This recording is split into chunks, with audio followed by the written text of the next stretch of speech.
स्वागत सत श्री अकाल। प्राइम एशिया टीवी तुसीं देख रहे हो। मैं हाँ नवजीत ते प्रोग्राम का नाम है प्राइम टाइम। तुहानूं पता ही है प्रोग्राम में देश दुनिया दी खबरां ते चर्चा करीदी है।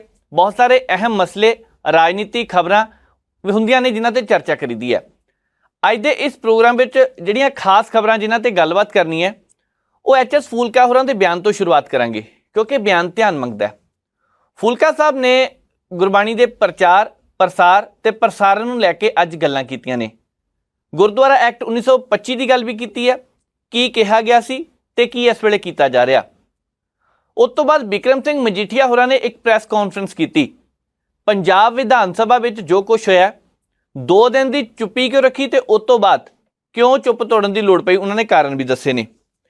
सिमरनजीत सिंह मान होरां की गल भी करांगे, क्योंकि श्रोमणी गुरुद्वारा प्रबंधक कमेटी दी चोणां नूं लैके उन्होंने पत्रकार सामने गलबात करते कई सवालों के जवाब दिते हैं। खबरां होर भी बहुत सारियां जिन्हां ते गल करनी है, पर सब तो पहला चर्चा करते हैं एच एस फूलका साहब के उस बयान ते जिहड़ा अज बहुत ध्यान मंगदा है। फूलका साहब ने सब तो पहला जो गल्लां कीतियां तां एक गल बहुत खास ते अहम की। वो कहंदे ठीक गल है कि पंजाब सरकार जो गुरबाणी की गल कर रही है, एक चैनल नूं अधिकार ना दिते जाण, सारिआं नूं अधिकार दिते जाण, वो मंशा चंगी आ। चलो मंशा चंगी है तो अगे काम चंगा होना या नहीं, ये आने वाला समा दसेगा। पर जेकर मंशा चंगी है पर ये लिए एक होर गल नाल कही है कि श्रोमणी गुरुद्वारा प्रबंधक कमेटी की प्रवानगी नहीं ली गई, प्रवानगी लेना जरूरी सी। हुण इसे नूं लैके वख-वख धार्मिक शख्सियतां मुलाकात भी कर रही ने। वख-वख धार्मिक शख्सियतां गवर्नर साहब नूं भी मिलियां, क्योंकि कल दा वो दिन जदों श्रोमणी गुरुद्वारा प्रबंधक कमेटी के प्रधान हरजिंदर सिंह धामी चंडीगढ़ में गवर्नर साहब नूं मिले। हुण एडवोकेट धामी साहब ने कोई बहुत सारियां गल्लां उन्होंने भी पता, क्योंकि वकील ने, इस करके उन्होंने कोल भी बहुत सारे नुकते होणगे। 1925 विच की सी जदों पंडित जवाहर लाल नेहरू ते नाल दी नाल मास्टर तारा सिंह दे विचकार एक पैक्ट समझौता होया, उहदे विच किहड़ियां गल्लां सी वो अज भी चर्चा हुई है ते कल भी मंग पत्र जो दिता गया उहदे विच भी गल कीती गई है। धामी साहब जदों चंडीगढ़ पहुंचे तो उन्होंने गलबात करदे गवर्नर साहब ने कहा कि आ जो कुछ भी हो रहा है, जो कानून की गल की जा रही है, जो बिल लैके आया, इनू पास ना किया जाए, इनू प्रवानगी ना दी जाए। विधान सभा दे विच ये बिल पास होके गया, ये उपर दस्तखत अखीर में जाके गवर्नर साहब ने करने तो फिर वो लागू हुंदा है। हुण देखण वाली गल है कि गवर्नर साहब इनू लागू करते हैं या नहीं, क्योंकि उस तो पहला एक दो गल्लां होर गवर्नर साहब के नाल जो पंजाब के मुख मंत्री साहब नूं लैके चर्चा चलती है, गलबात हो रही है, वो भी ध्यान मंगदी है ना। जदों ये गल कही जाती है कि हैलीकॉप्टर तो पंजाब में साडा ही वरत्या जाता, तो गवर्नर साहब ने अगले दिन प्रैस कॉन्फ्रेंस करके स्पष्ट कर दिता, आ लो जी कल तो नहीं लैके जाना तुहाडा हैलीकॉप्टर।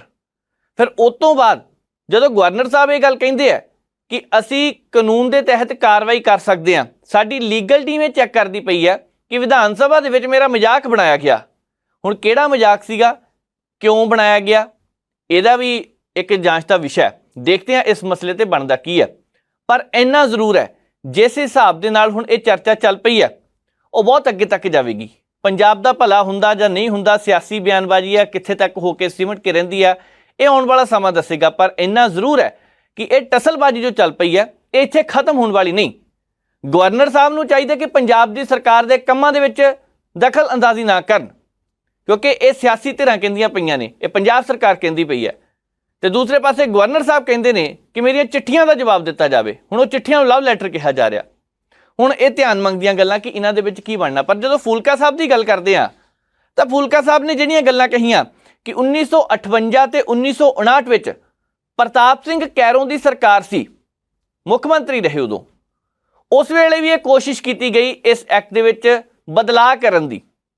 हुण 125 ये धारा विच लगी है, देखते हैं उहदे तहत सोध हुंदी है या नहीं, क्योंकि पास तो कर दिता बिल पर गवर्नर साहब का दस्तखत तो बाद पता लगना। पर इस वेले SGPC तो बिना पुछे प्रवानगी ले तो बिना ये लागू नहीं हो सकता। उस वेले मास्टर तारा सिंह होरे अड़ गए, उन्होंने दिल्ली नहीं जान दिता गया, बसां रोक दित्तियां गईयां, गड्डियां रोक दित्तियां गईयां। तो उस वेले मास्टर तारा सिंह के हक दे विच कई सिख जथेबंदियां, कई सिख दिल्ली पहुंचे, कहंदे हज़ारां की गिणती सी, कोई कहंदा लखां की गिणती सी। पर उस वेले उन्होंने रुकदे रुकदे रुकदे काम नूं रुकवा लिया ਤੇ ਉਸ ਵੇਲੇ ਵੀ ਇਹ ਗੱਲ ਸੀ ਕਿ ਸੁਧਾਰ ਕੀਤਾ ਜਾਣਾ, ਉਸ ਵੇਲੇ ਵੀ ਇਹ ਸੀ ਕਿ SGPC ਤੋਂ ਪ੍ਰਵਾਨਗੀ ਲਈ ਜਾਵੇ ਜਾਂ ਨਾ। ਚਲੋ ਉਹ ਸਾਰੀਆਂ ਗੱਲਾਂ ਹੁਣ ਪਿੱਛੇ ਚੱਲ ਗਈਆਂ, ਪਰ ਇੰਨਾ ਜ਼ਰੂਰ ਹੈ ਇਕੱਠ ਇੱਕ ਚੰਡੀਗੜ੍ਹ ਵੀ ਹੋਇਆ। ਚੰਡੀਗੜ੍ਹ ਦੇ ਵਿੱਚ ਵੀ ਉਹ ਇਕੱਠ ਮਾਸਟਰ ਤਾਰਾ ਸਿੰਘ ਹੁਰੀ ਕੀਤਾ ਤੇ ਉਦੋਂ ਵੀ ਇਹੀ ਰੌਲਾ ਪੈਂਦਾ ਰਿਹਾ। ਹੁਣ ਉਸੇ ਸਰਕਾਰ, ਉਦੋਂ ਕਾਂਗਰਸ ਦੀ ਸਰਕਾਰ ਸੀ। ਕਮਾਲ ਦੀ ਗੱਲ ਇਹ ਹੈ ਕਿ ਕਾਂਗਰਸ ਦੀ ਸਰਕਾਰ ਸੀ ਤੇ ਸ਼੍ਰੋਮਣੀ ਅਕਾਲੀ ਦਲ ਦਾ ਇੱਕ ਹਿੱਸਾ ਉਸ ਵੇਲੇ ਕਾਂਗਰਸ ਦੇ ਨਾਲ ਖੜਿਆ। ਇਹ ਫੂਲਕਾ ਸਾਹਿਬ ਨੇ ਗੱਲਾਂ ਕੀਤੀਆਂ, ਇੰਟਰਵਿਊ ਦੇ ਦੌਰਾਨ ਗੱਲਾਂ ਕੀਤੀਆਂ ਤੇ ਉਸ ਵੇਲੇ ਫਿਰ ਇਹ ਜਦੋਂ ਸਮਝੌਤਾ ਖਤਮ ਹੋ ਗਿਆ ਪੰਡਿਤ ਜਵਾਹਰ ਲਾਲ ਨਹਿਰੂ ਦੇ ਨਾਲ ਮਾਸਟਰ ਤਾਰਾ ਸਿੰਘ ਦਾ, ਤੇ ਇਹ ਗੱਲ ਇੱਥੇ ਜਾ ਕੇ ਲਿਬੜੀ ਕਿ ਆਉਣ ਵਾਲੇ ਸਮੇਂ 'ਚ SGPC ਦੀ ਪ੍ਰਵਾਨਗੀ ਤੋਂ ਬਿਨਾਂ ਕੋਈ ਵੀ ਕੰਮ ਨਹੀਂ ਕੀਤਾ ਜਾ ਸਕਦਾ। ਤੇ ਹੁਣ ਉੱਥੇ ਆ ਕੇ ਕੁੰਡੀ ਫੇਰ ਅੜ ਗਈ ਹੈ। ਹੁਣ ਕੀ SGPC ਦੀ ਪ੍ਰਵਾਨਗੀ ਦਾ ਹੋਣਾ ਵਾਕਈ ਜ਼ਰੂਰੀ ਹੈ? ਅਸੀਂ ਕੱਲ੍ਹ ਵੀ ਦਿਖਾਇਆ ਸ਼੍ਰੋਮਣੀ ਗੁਰਦੁਆਰਾ ਪ੍ਰਬੰਧਕ ਕਮੇਟੀ ਦੇ ਬਿਆਨ, ਉਸ ਤੋਂ ਇਲਾਵਾ ਸ਼੍ਰੋਮਣੀ ਅਕਾਲੀ ਦਲ ਦੇ ਲੀਗਲ ਐਡਵਾਈਜ਼ਰ ਕੀ ਕਹਿੰਦੇ ਸੀ, ਤੁਸੀਂ ਦੇਖਿਆ ਸਾਰਾ ਕੁਝ। ਹੁਣ ਫੂਲਕਾ ਸਾਹਿਬ ਨੇ ਜਿਹੜੇ ਮੁੱਦੇ ਚੁੱਕੇ ਨੇ, ਜਿਹੜੀਆਂ ਗੱਲਾਂ ਕੀਤੀਆਂ ਨੇ, ਉਹ ਦੇਖਦੇ ਹਾਂ ਇਸ ਐਗਰੀਮੈਂਟ ਦੇ ਤਹਿਤ ਆਉਣ ਵਾਲੇ ਸਮੇਂ ਦੇ ਦੌਰਾਨ ਕੀ ਬਦਲਾਅ ਹੁੰਦਾ, ਕੀ ਬਦਲਾਅ ਨਹੀਂ ਹੁੰਦਾ। ਪਰ ਇੰਨਾ ਜ਼ਰੂਰ ਹੈ ਕਿ ਇਹ ਸਾਰੀਆਂ ਗੱਲਾਂ ਆਪਣੇ ਵੱਲ ਧਿਆਨ ਖਿੱਚਦੀਆਂ ਨੇ। ਦੂਸਰੇ ਪਾਸੇ ਜਦੋਂ ਇਹ ਸਾਰੀਆਂ ਗੱਲਾਂ ਕੀਤੀਆਂ ਜਾਂਦੀਆਂ ਤੇ ਪੰਜਾਬ ਦੇ ਲੋਕਾਂ ਦੀ ਗੱਲ ਕਰਨੀ ਵੀ ਜ਼ਰੂਰੀ ਹੈ। ਲੋਕ ਇਸ ਮਸਲੇ ਦੇ ਵਿੱਚ ਉਲਝ ਕੇ ਰਹਿ ਚੁੱਕੇ ਨੇ।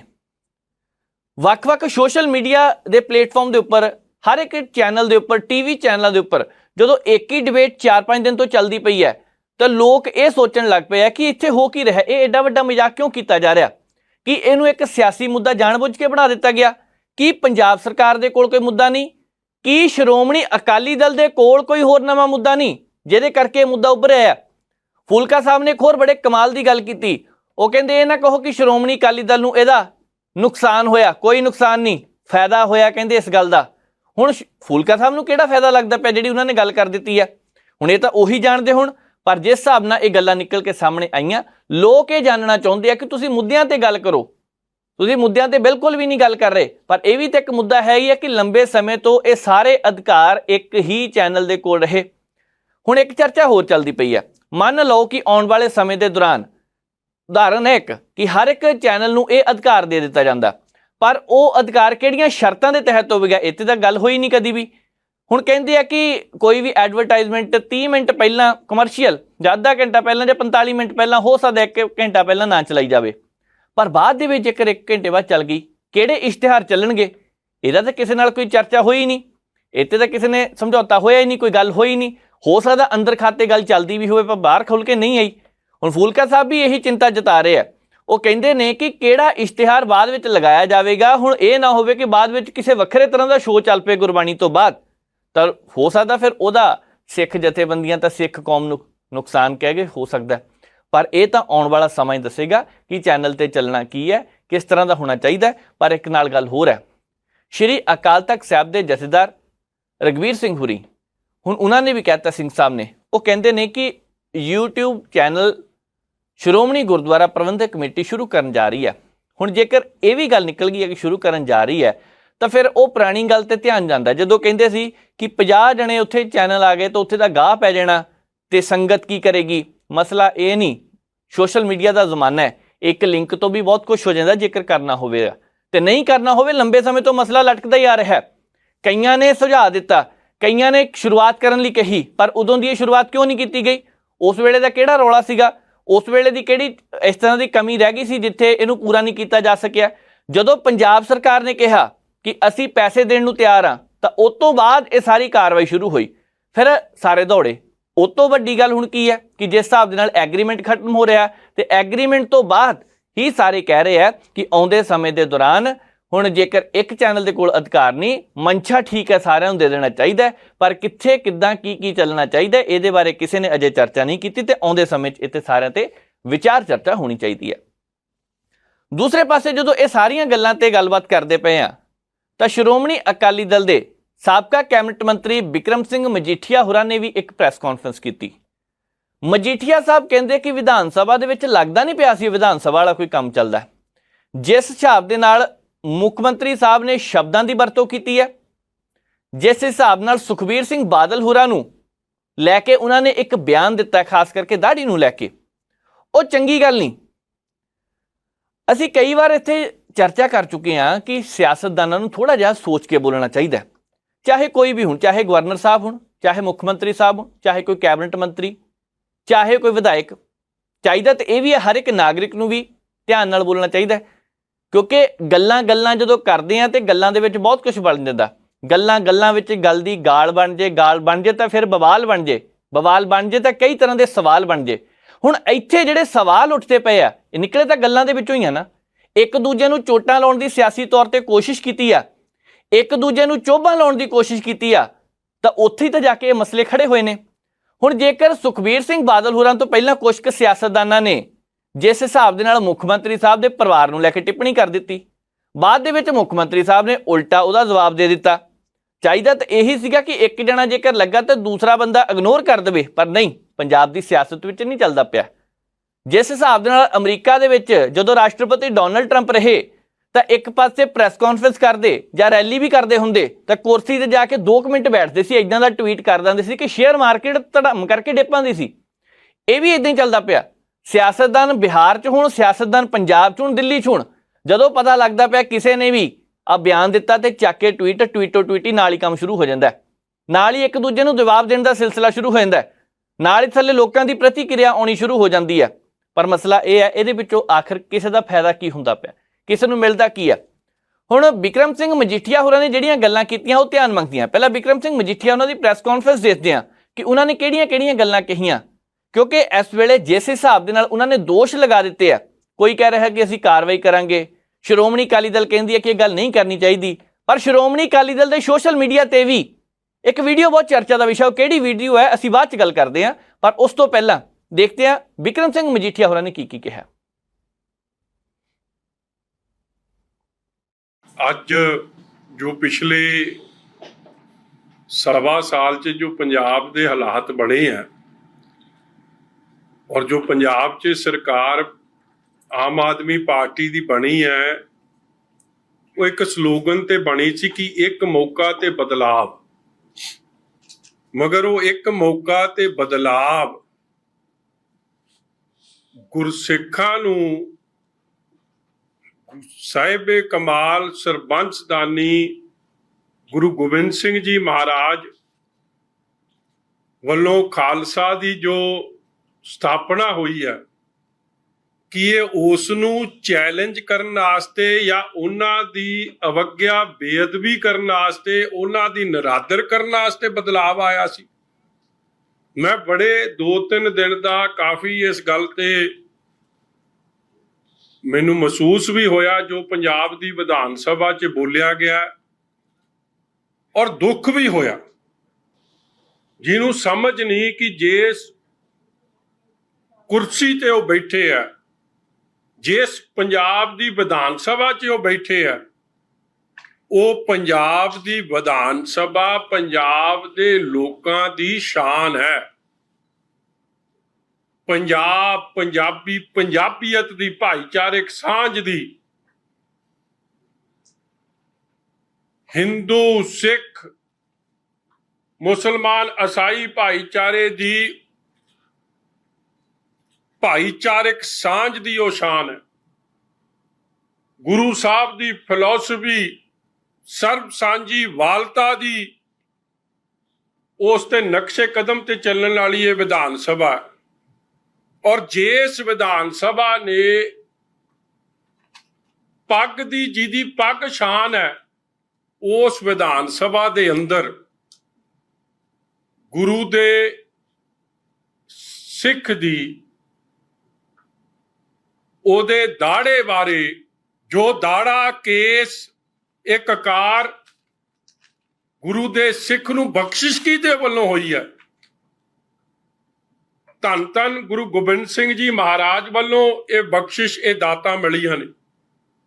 ਔਰ ਬੜੇ ਵੱਡੇ ਭਾਗ ਵਾਲੇ ਨੇ ਉਹ, ਜਿਨ੍ਹਾਂ ਤੇ ਸੱਚੇ ਪਾਤਸ਼ਾਹ ਦੀ ਅਪਾਰ ਬਖਸ਼ਿਸ਼ ਹੈ, ਜਿਹੜੇ ਕੇਸਾਂ ਦੀ, ਕਕਾਰਾਂ ਦੀ ਸਾਂਭ ਸੰਭਾਲ ਕਰ ਰਹੇ ਆ, ਗੁਰੂ ਸਾਹਿਬ ਦੇ ਦੱਸੇ ਹੋਏ ਨਕਸ਼ੇ ਕਦਮ ਤੇ, ਦਿਖਾਏ ਹੋਏ ਰਸਤੇ ਤੇ ਚੱਲਣ ਦੀ ਕੋਸ਼ਿਸ਼ ਕਰ ਰਹੇ ਆ।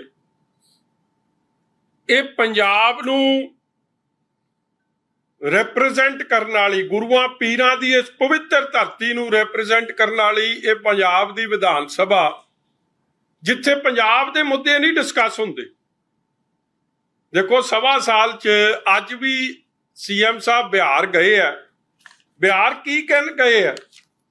ਭਾਵੇਂ ਉਹਨਾਂ ਨੇ ਪੰਜਾਬ ਦੇ ਲੋਕਾਂ ਤੇ ਬੋਝ ਪਾ ਕੇ ਜਹਾਜ਼ ਕਰ ਲਿਆ, ਜਹਾਜ਼ ਕਰਕੇ ਗਏ ਆ ਪੰਜਾਬ ਦੇ ਮੁੱਦੇ ਨੂੰ ਲੈ ਕੇ ਨਹੀਂ, ਦਿੱਲੀ ਦੇ ਮੁੱਦੇ ਨੂੰ ਲੈ ਕੇ, ਕਿ ਵੀ ਜਿਹੜਾ ਆਰਡੀਨੈਂਸ ਜਾਰੀ ਹੋਇਆ ਹੈ ਕੇਂਦਰ ਸਰਕਾਰ ਵੱਲੋਂ ਉਹਦੇ ਖਿਲਾਫ ਅਸੀਂ ਇੱਕ ਫਰੰਟ ਬਣਾ ਰਹੇ ਹਾਂ।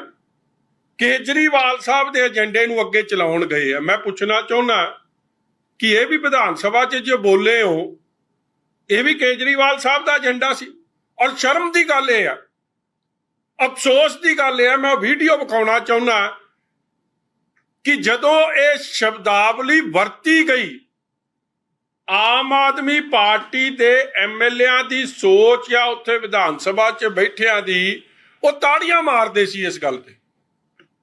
ਔਰ ਸਪੀਕਰ ਸਾਹਿਬ ਤੇ ਮੇਰੇ ਤੋਂ ਸਭ ਤੋਂ ਵੱਧ ਰੰਜ ਮੈਨੂੰ ਸਪੀਕਰ ਸਾਹਿਬ ਤੇ ਸੀ। ਮੈਂ 2-3 ਦਿਨ ਚੁੱਪ ਰਿਹਾ ਕਿ ਸ਼ਾਇਦ ਇਹ ਕਈ ਵਾਰੀ ਮੌਕੇ ਤੇ ਬੰਦਾ ਰਿਅਲਾਈਜ਼ ਨਹੀਂ ਕਰਦਾ, ਮਗਰੋਂ ਮਹਿਸੂਸ ਕਰਦਾ ਕਿ ਕਿਉਂਕਿ who is the custodian of the house, speaker ਸਾਹਿਬ।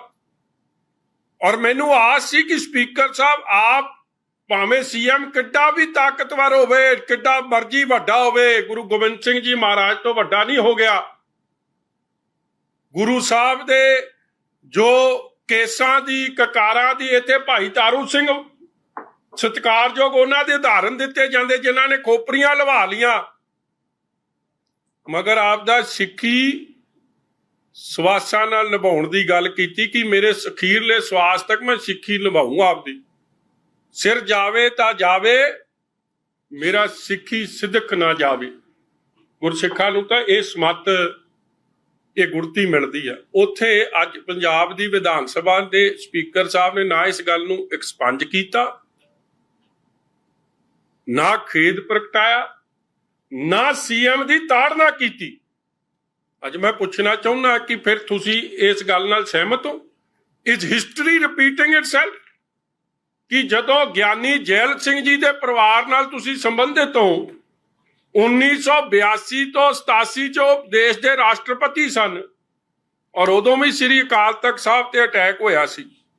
ਗੁਰਸਿੱਖਾਂ ਨੂੰ ਦਿੱਲੀ ਦੀਆਂ ਸੜਕਾਂ ਤੇ ਜਿਉਂਦੇ ਸਾੜਿਆ ਗਿਆ ਸੀ, ਗਲਾਂ 'ਚ ਟਹਿਰ ਪਾਏ ਗਏ,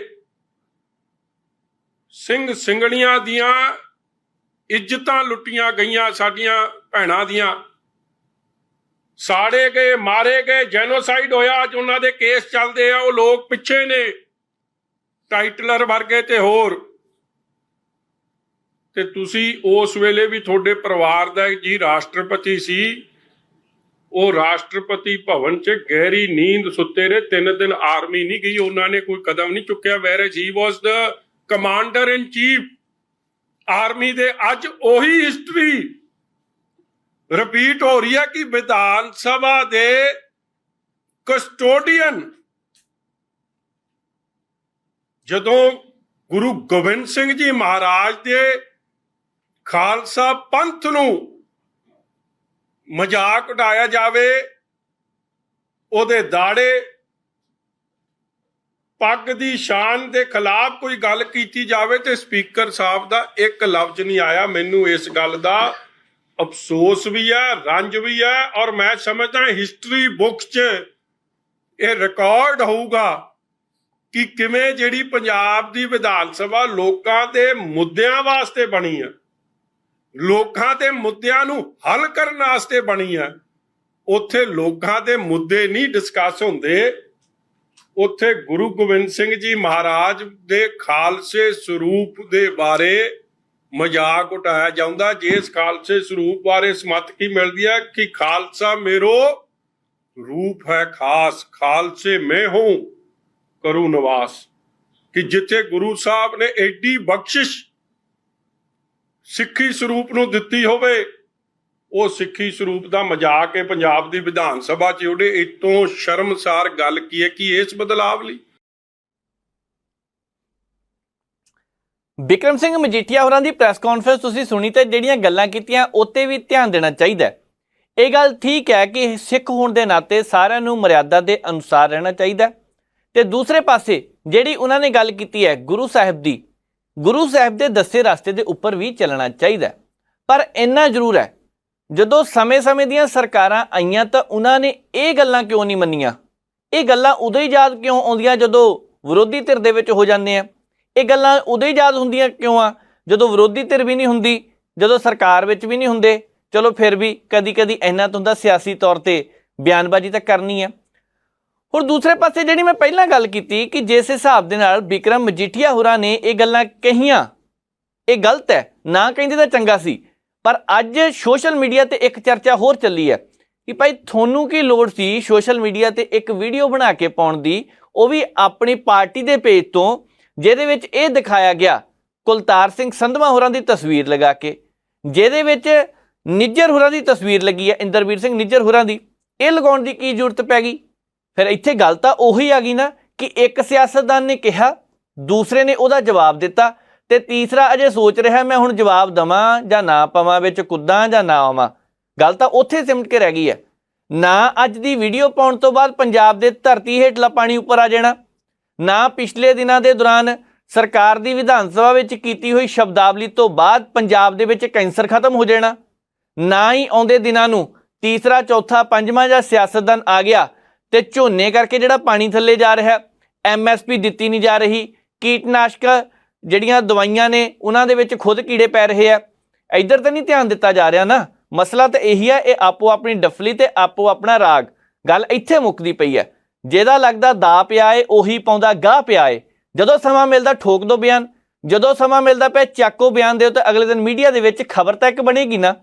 ਇੰਨੇ ਲੋਕ ਮਰਦੇ ਪਏ ਨੇ, ਉਹਨਾਂ ਦੀ ਮੌਤ ਦੀ ਖਬਰ ਤਾਂ ਇੱਕ ਸੁਰਖੀ ਬਣ ਕੇ ਰਹਿ ਜਾਂਦੀ ਆ। ਅਖਬਾਰ ਦੀ ਇੱਕ ਹੈਡਲਾਈਨ ਦੇ ਵਿੱਚ ਉਹਨਾਂ ਨੂੰ ਸਿਰਫ ਜ਼ਿਕਰ ਕਰ ਦਿੱਤਾ ਜਾਂਦਾ ਹੈ। ਕਿੰਨੇ ਦਿਨਾਂ ਤੋਂ ਨਸ਼ਿਆਂ ਦੀ ਗੱਲ ਚੱਲਦੀ ਪਈ ਹੈ ਪੰਜਾਬ ਦੇ ਵਿੱਚ। ਅੱਜ ਵੀ, ਪਰਸੋਂ ਵੀ, ਕੱਲ ਵੀ, ਪਿਛਲੇ ਪੂਰੇ ਹਫ਼ਤੇ ਦੀਆਂ ਅਖਬਾਰਾਂ ਚੱਕ ਕੇ ਦੇਖ ਲਓ, ਕਿਸੇ ਨਾ ਕਿਸੇ ਅਖਬਾਰ ਦੇ ਵਿੱਚ ਇੱਕ ਖਬਰ ਜ਼ਰੂਰ ਲੱਗੀ ਪਈ ਹੈ ਕਿ ਓਵਰਡੋਜ਼ ਦੇ ਕਰਕੇ ਮੌਤ ਹੋ ਗਈ। ਕੋਈ ਬੋਲਦਾ ਹੀ ਨਹੀਂ ਪਿਆ, ਕੋਈ ਗੱਲ ਹੀ ਨਹੀਂ ਕਰਦਾ ਪਿਆ। ਕਿਉਂ ਨਹੀਂ ਗੱਲਾਂ ਹੁੰਦੀਆਂ? ਵਿਰੋਧੀ ਧਿਰਾਂ ਨੇ ਜਦੋਂ ਇਹ ਗੱਲਾਂ ਕਰਨੀਆਂ, ਉਸ ਵੇਲੇ ਵਿਧਾਨ ਸਭਾ ਦੇ ਬਾਹਰ ਆ ਕੇ ਬੈਠ ਜਾਣਾ, ਰੌਲਾ ਰੱਪਾ ਪਾ ਕੇ ਕੰਮ ਖਤਮ ਕਰ ਦੇਣਾ। ਹੁਣ ਵੀ ਤਾਂ ਇਸੇ ਤਰ੍ਹਾਂ ਹੋਇਆ। ਜਿਨ੍ਹਾਂ ਨੇ ਜ਼ਿੰਮੇਵਾਰੀ ਨਿਭਾਉਣੀ, 15-20 ਮਿੰਟ ਦੇ ਵਿੱਚ ਆਪਣੀ ਜ਼ਿੰਮੇਵਾਰੀ ਖਤਮ ਕਰਕੇ ਪਤਾ ਨਹੀਂ ਘਰ ਜਾ ਕੇ ਬਹਿ ਕੇ ਜਾਂ ਗੱਡੀਆਂ 'ਚ ਬਹਿ ਕੇ ਜਾਂ ਘਰਾਂ ਜਾ ਕੇ ਜਿੱਥੇ ਵੀ ਕੀ ਕੰਮ ਕਰਦੇ ਸੀ, ਕੀ ਪਤਾ ਹੁਣ ਉਹਨਾਂ ਦਾ। ਪਰ ਇੰਨਾ ਜ਼ਰੂਰ ਹੈ, ਪੰਜਾਬ ਦੇ ਵਿੱਚ ਇਸ ਵੇਲੇ ਮੁੱਦਿਆਂ ਤੇ ਗੱਲ ਹੋਣੀ ਚਾਹੀਦੀ ਹੈ ਤੇ ਮੁੱਦਿਆਂ ਤੇ ਗੱਲ ਨਹੀਂ ਹੁੰਦੀ ਪਈ। ਮੁੱਦਾ ਇੱਕ ਹੋਰ ਬਹੁਤ ਵੱਡਾ ਲੰਬੇ ਸਮੇਂ ਤੋਂ ਲਟਕਦਾ ਆ ਰਿਹਾ ਹੈ, ਉਹ ਹੈ ਸ਼੍ਰੋਮਣੀ ਗੁਰਦੁਆਰਾ ਪ੍ਰਬੰਧਕ ਕਮੇਟੀ ਦੀਆਂ ਚੋਣਾਂ ਦਾ ਨਾ ਹੋਣਾ। ਸਰਦਾਰ ਸਿਮਰਜੀਤ ਸਿੰਘ ਮਾਨ ਹੋਰਾਂ ਨੇ ਇਹ ਗੱਲ ਕੀਤੀ ਹੈ ਕਿ ਇਹ ਚੋਣਾਂ ਕਿਉਂ ਨਹੀਂ ਕਰਵਾਈਆਂ ਜਾਂਦੀਆਂ। ਜਦੋਂ ਪੱਤਰਕਾਰ ਸਾਹਿਬ ਨੇ ਸਵਾਲ ਪੁੱਛਿਆ ਤਾਂ ਉਹਨਾਂ ਦਾ ਜਵਾਬ ਵੱਖਰਾ ਸੀ, ਕਿਉਂਕਿ ਸ਼ੁਰੂ ਤੋਂ ਹੀ ਚੱਲਦੇ ਇੱਕ ਹੀ ਟਰੈਕ ਤੇ ਪਏ ਹੈ, ਭਾਵੇਂ ਹੌਲੀ ਹੌਲੀ ਚੱਲਦੇ ਪਏ ਹੈ। ਉਹਨਾਂ ਨੇ ਇਹ ਗੱਲ ਕਹੀ ਹੈ ਕਿ ਇਹਦੇ ਪਿੱਛੇ ਦਾ ਕੋਈ ਕਾਰਨ ਲੱਗਦਾ। ਹੁਣ ਕਿਹੜੇ ਕਾਰਨ ਸੀਗੇ? ਜਦੋਂ ਪ੍ਰਾਈਮ ਏਸ਼ੀਆ ਟੀਵੀ ਦੇ ਪੱਤਰਕਾਰ ਗਵਿੰਦਰ ਜੰਗੀਆਣਾ ਨੇ ਗੱਲਬਾਤ ਕੀਤੀ ਹੈ ਤੇ ਮਾਨ ਸਾਹਿਬ ਨੇ ਕੀ ਕਿਹਾ, ਪਹਿਲਾਂ ਉੱਧਰ ਧਿਆਨ ਦਿੰਦੇ ਆ, ਕਿਉਂਕਿ ਗੱਲਾਂ ਉਹਨਾਂ ਦੀਆਂ ਵੀ ਸੁਣਨੇ ਵਾਲੀਆਂ ਨੇ।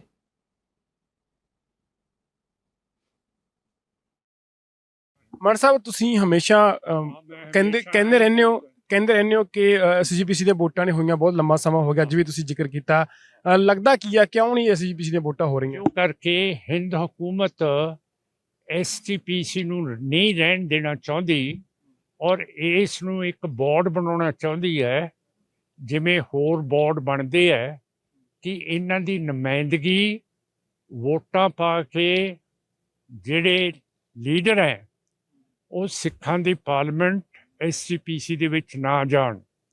ਸਿੱਖਾਂ ਦੀ ਨੁਮਾਇੰਦਗੀ ਜਮਹੂਰੀਅਤ ਪਸੰਦ ਤਰੀਕੇ ਦੇ ਨਾਲ ਇਹਨਾਂ ਨੇ ਖਤਮ ਕਰਤੀ ਹੈ। ਕੱਲ ਬਾਈਡਨ ਸਾਹਿਬ ਅਮਰੀਕਾ ਦੇ ਜਿਹੜੇ ਪ੍ਰੈਜ਼ੀਡੈਂਟ ਹੈ, ਉਸ ਨੂੰ ਹਿੰਦੁਸਤਾਨ ਦੇ ਪ੍ਰਾਈਮ ਮਿਨਿਸਟਰ ਮੋਦੀ ਸਾਹਿਬ ਮਿਲ ਰਹੇ ਹੈ। ਅਸੀਂ ਦੱਸਣਾ ਚਾਹੁੰਦੇ ਹਾਂ ਕਿ ਸਾਰੀ ਸਿੱਖ ਜਗਤ ਅਮਰੀਕਾ ਵਾਸ਼ਿੰਗਟਨ ਦੇ ਵਿੱਚ ਇੱਕ ਤਕੜਾ ਮੁਜ਼ਾਹਰਾ ਕਰੇ ਔਰ ਅਮਰੀਕਨ ਹਕੂਮਤ ਨੂੰ ਦੱਸੇ ਕਿ ਸਾਡੀ ਜਮਹੂਰੀਅਤ ਖਤਮ ਕਰ ਦਿੱਤੀ ਹੈ। ਸਾਡੇ SGPC ਦੇ ਇਲੈਕਸ਼ਨ 12 ਸਾਲ ਤੋਂ ਇਹ ਹਕੂਮਤ ਹਿੰਦੂਤਵਾਦੀ ਨਹੀਂ ਕਰਾ ਰਹੀ ਤੇ ਅਮਰੀਕਾ 3 ਚੀਜ਼ਾਂ ਤੋਂ ਗਿਣਿਆ ਜਾਂਦਾ ਹੈ। ਇੱਕ ਮਨੁੱਖੀ ਅਧਿਕਾਰਾਂ ਤੋਂ, ਇੱਕ ਜਮਹੂਰੀਅਤ ਤੋਂ ਤੇ ਇੱਕ ਧਰਮ ਦੀ ਰੱਖਿਆ ਤੋਂ। ਤਿੰਨੇ ਚੀਜ਼ਾਂ ਸਿੱਖਾਂ ਦੇ ਲਈ ਮੋਦੀ BJP RSS ਨੇ ਸਾਡੇ ਖਤਮ ਕਰਤੇ ਹੈ ਤੇ ਨਵੇਂ ਹੁਣ 94 ਸਾਡੇ ਲੀਡਰ ਗੋਲੀ ਨਾਲ ਜਿੱਥੇ ਵੀ ਹੈਗੇ ਆ ਉੱਥੇ ਉਹਨਾਂ ਨੂੰ ਮਾਰਨਾ ਜਾਨੋਂ ਸ਼ੁਰੂ ਕਰ ਦਿੱਤਾ ਹੈ। ਔਰ ਇਹਨਾਂ ਸਾਰਿਆਂ ਦਾ ਭੋਗ ਅਕਾਲ ਤਖਤ ਸਾਹਿਬ ਤੇ ਪੈਣਾ ਚਾਹੀਦਾ ਹੈ। ਜਿਹੜੇ ਜਿਹੜੇ ਹੁਣ ਇਹਨਾਂ ਨੇ ਸ਼ਹੀਦ ਕੀਤੇ ਹੈ ਹਿੰਦੁਤਵਾ ਨੇ। ਮਾਨ ਸਾਹਿਬ, ਪੰਜਾਬ ਸਰਕਾਰ ਕਹਿ ਰਹੀ ਹੈ ਕਿ ਕੇਂਦਰ ਸਰਕਾਰ ਸਾਡੇ ਨਾਲ ਧੱਕਾ ਕਰ ਰਹੀ ਹੈ। 3622 ਕਰੋੜ ਰੁਪਇਆ ਕਿਸਾਨਾਂ ਦਾ ਰੋਕਿਆ ਗਿਆ। ਇਸ ਮਸਲੇ ਨੂੰ ਲੈ ਕੇ ਵਿਧਾਨ ਸਭਾ ਦੇ ਵਿੱਚ ਵੀ ਉਹਨਾਂ ਨੇ ਪ੍ਰਸਤਾਵ ਰੱਖਿਆ। ਤੁਹਾਨੂੰ ਕੀ ਲੱਗਦਾ ਇਹ ਮਸਲੇ ਤੇ ਪਾਰਲੀਮੈਂਟ ਦੇ ਵਿੱਚ ਆਵਾਜ਼ ਚੱਕੋਗੇ, ਕਿਉਂਕਿ ਪੰਜਾਬ ਦੇ ਕਿਸਾਨਾਂ ਦੇ ਨਾਲ, ਪੰਜਾਬ ਦੇ ਆਰਥਿਕਤਾ ਨਾਲ ਜੁੜਿਆ ਹੋਇਆ ਮਸਲਾ? ਜਦੋਂ ਪੰਜਾਬ ਦੀ ਸਰਕਾਰ ਸਾਡੇ ਨਾਲ ਚੱਲਣ ਲੱਗ ਪਊਗੀ ਫਿਰ ਮੈਂ ਇਹਦੀ ਪੂਰੀ ਇਮਦਾਦ ਕਰੂੰਗਾ। ਅਜੇ ਤੱਕ ਪੰਜਾਬ ਦੀ ਸਰਕਾਰ ਜਿੰਨੀਆਂ ਵੀ ਮੈਂ ਸੜਕਾਂ 150 ਬਣਾਤੀਆਂ, ਮੋਦੀ ਸਾਹਿਬ ਦੌਰੇ ਤੇ ਆਉਂਦੇ ਆ ਤੇ ਕਹਿੰਦੇ ਇਹ ਮੈਂ ਬਣਾਈਆਂ। ਕੈਂਸਰ ਦੇ ਮਰੀਜ਼ਾਂ ਨੂੰ 3.5 ਲੱਖ ਰੁਪਈਆ ਦੇਤਾ, ਸਾਰੇ ਕੰਮ ਕਰਤੇ ਆ। ਦੂਸਰੀ ਚੀਜ਼, ਜਿਨ੍ਹਾਂ ਦੇ ਕੋਲੇ ਰੈੱਡ ਕਾਰਡ ਹੈ, ਰੈੱਡ ਕਾਰਡ ਹੀ ਹੁੰਦੇ ਨਾ, ਲਾਲ ਕਾਰਡ, ਉਹਨਾਂ ਦਾ ਜੀ ਕੋਈ ਵੀ ਸੁਰਗਵਾਸ ਹੋ ਜੇ ਉਹ ਸਾਡੇ ਕੋਲੇ ਆਏ, ਅਸੀਂ ਉਸ ਨੂੰ 20,000 ਰੁਪਈਆ ਸੰਸਕਾਰ ਦੇ ਲਈ ਦਵਾ ਸਕਦੇ ਹਾਂ।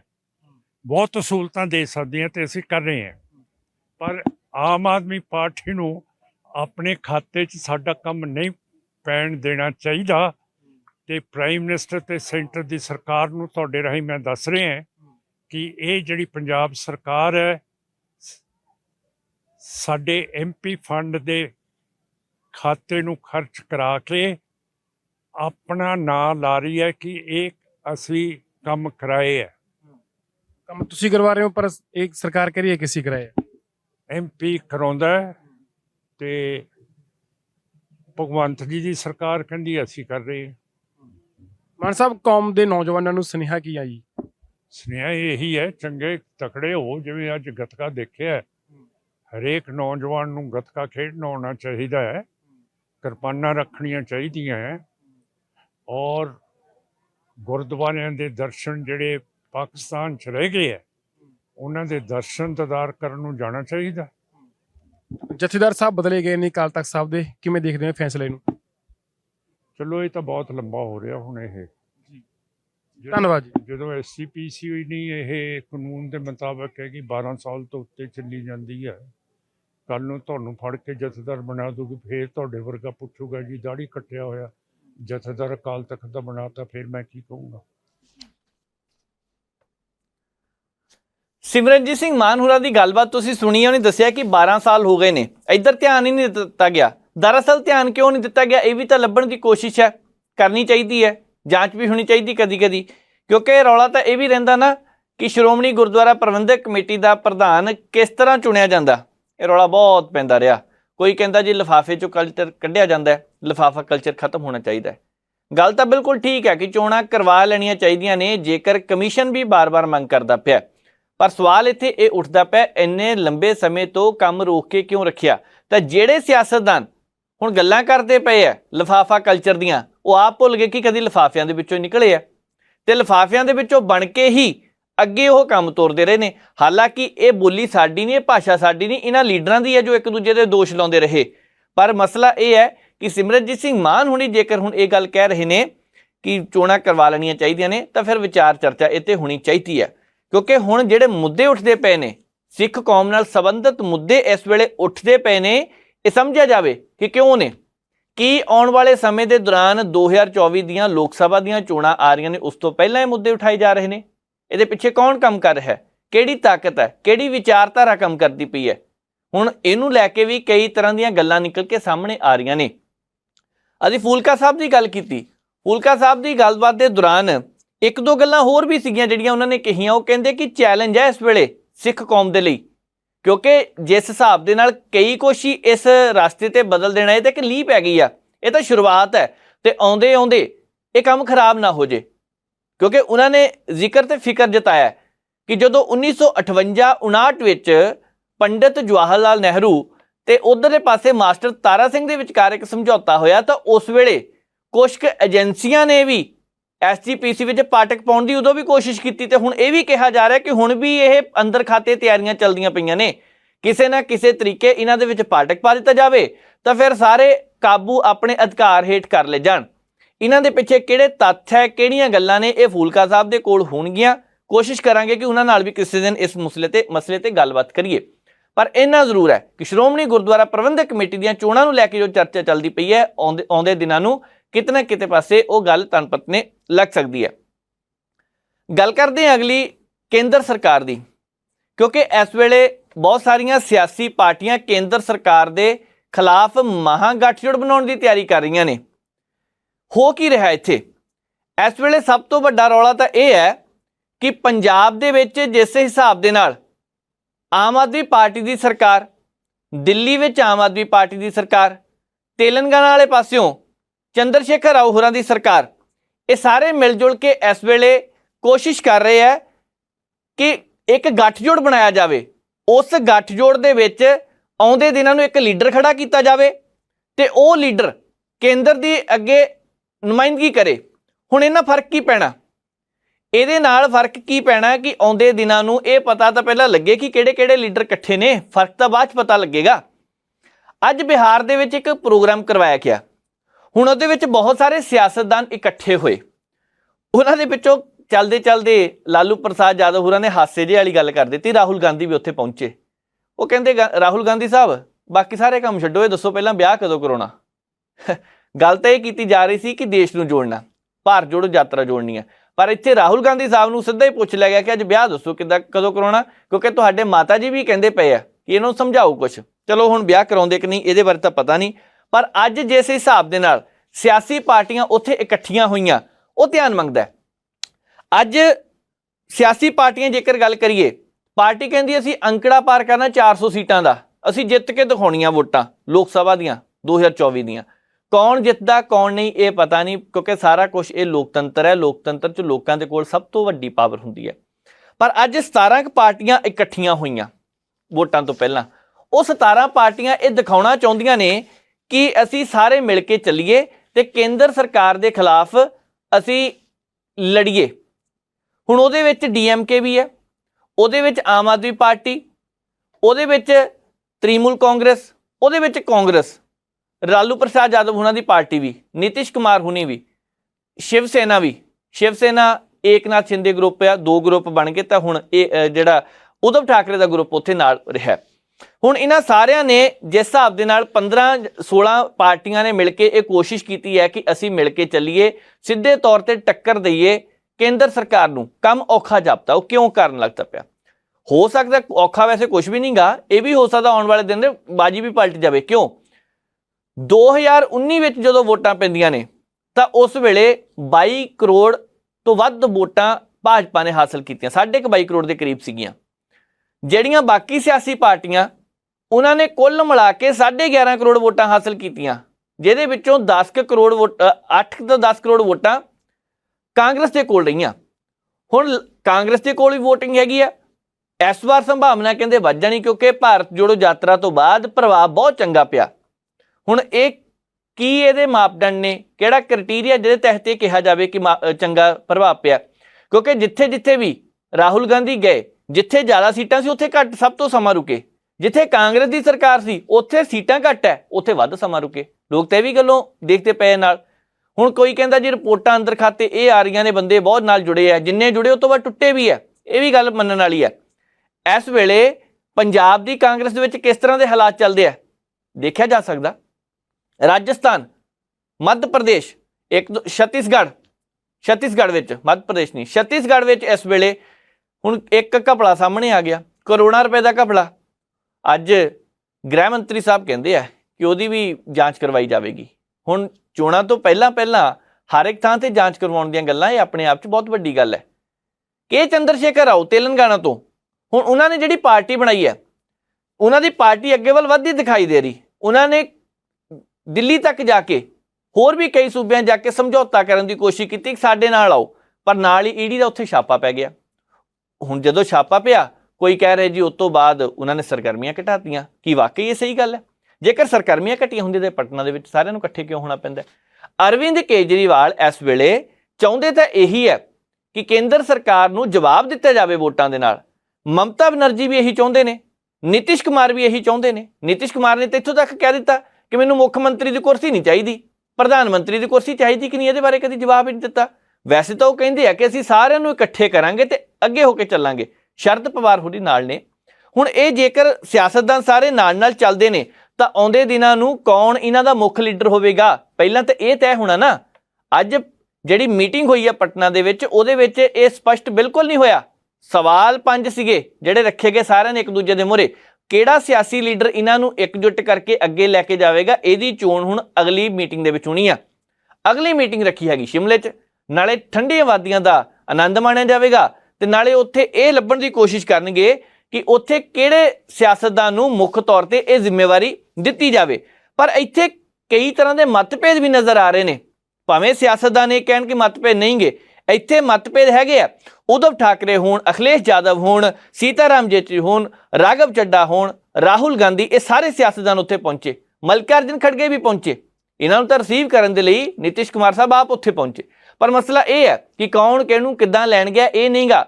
ਮਸਲਾ ਇਹ ਹੈ ਕਿ ਆਉਂਦੇ ਦਿਨਾਂ ਨੂੰ ਇਹ ਸਾਰੀਆਂ ਪਾਰਟੀਆਂ ਜਿਸ ਹਿਸਾਬ ਦੇ ਨਾਲ ਇਕੱਠਾ ਹੋਣ ਦੀ ਕੋਸ਼ਿਸ਼ ਕਰ ਰਹੀਆਂ ਨੇ, ਉਹ ਤੋਂ ਪਹਿਲਾਂ ਜਿਹੜੇ ਬੰਦੇ ਇਕੱਠੇ ਹੁੰਦੇ ਪਏ ਆ, ਜਾਂਚ ਏਜੰਸੀਆਂ ਵੀ ਦਰਵਾਜ਼ੇ ਖੜਕਾ ਰਹੀਆਂ ਨੇ। ਪੱਛਮੀ ਬੰਗਾਲ ਦੇ ਵਿੱਚ ਮਮਤਾ ਬੈਨਰਜੀ ਦਾ ਭਤੀਜਾ, ਉਹਦੇ ਤੇ ਕੇਸ ਚੱਲਦਾ ਪਿਆ। ਹੁਣ ਮੱਲਿਕਾਰਜੁਨ ਖੜਗੇ ਇਹ ਜਿਸ ਹਿਸਾਬ ਨਾਲ ਕਹਿ ਰਹੇ ਕਿ ਸਾਰਾ ਕੁਝ ਗਲਤ ਹੋ ਰਿਹਾ, ਇਹ ਨਹੀਂ ਹੋਣਾ ਚਾਹੀਦਾ।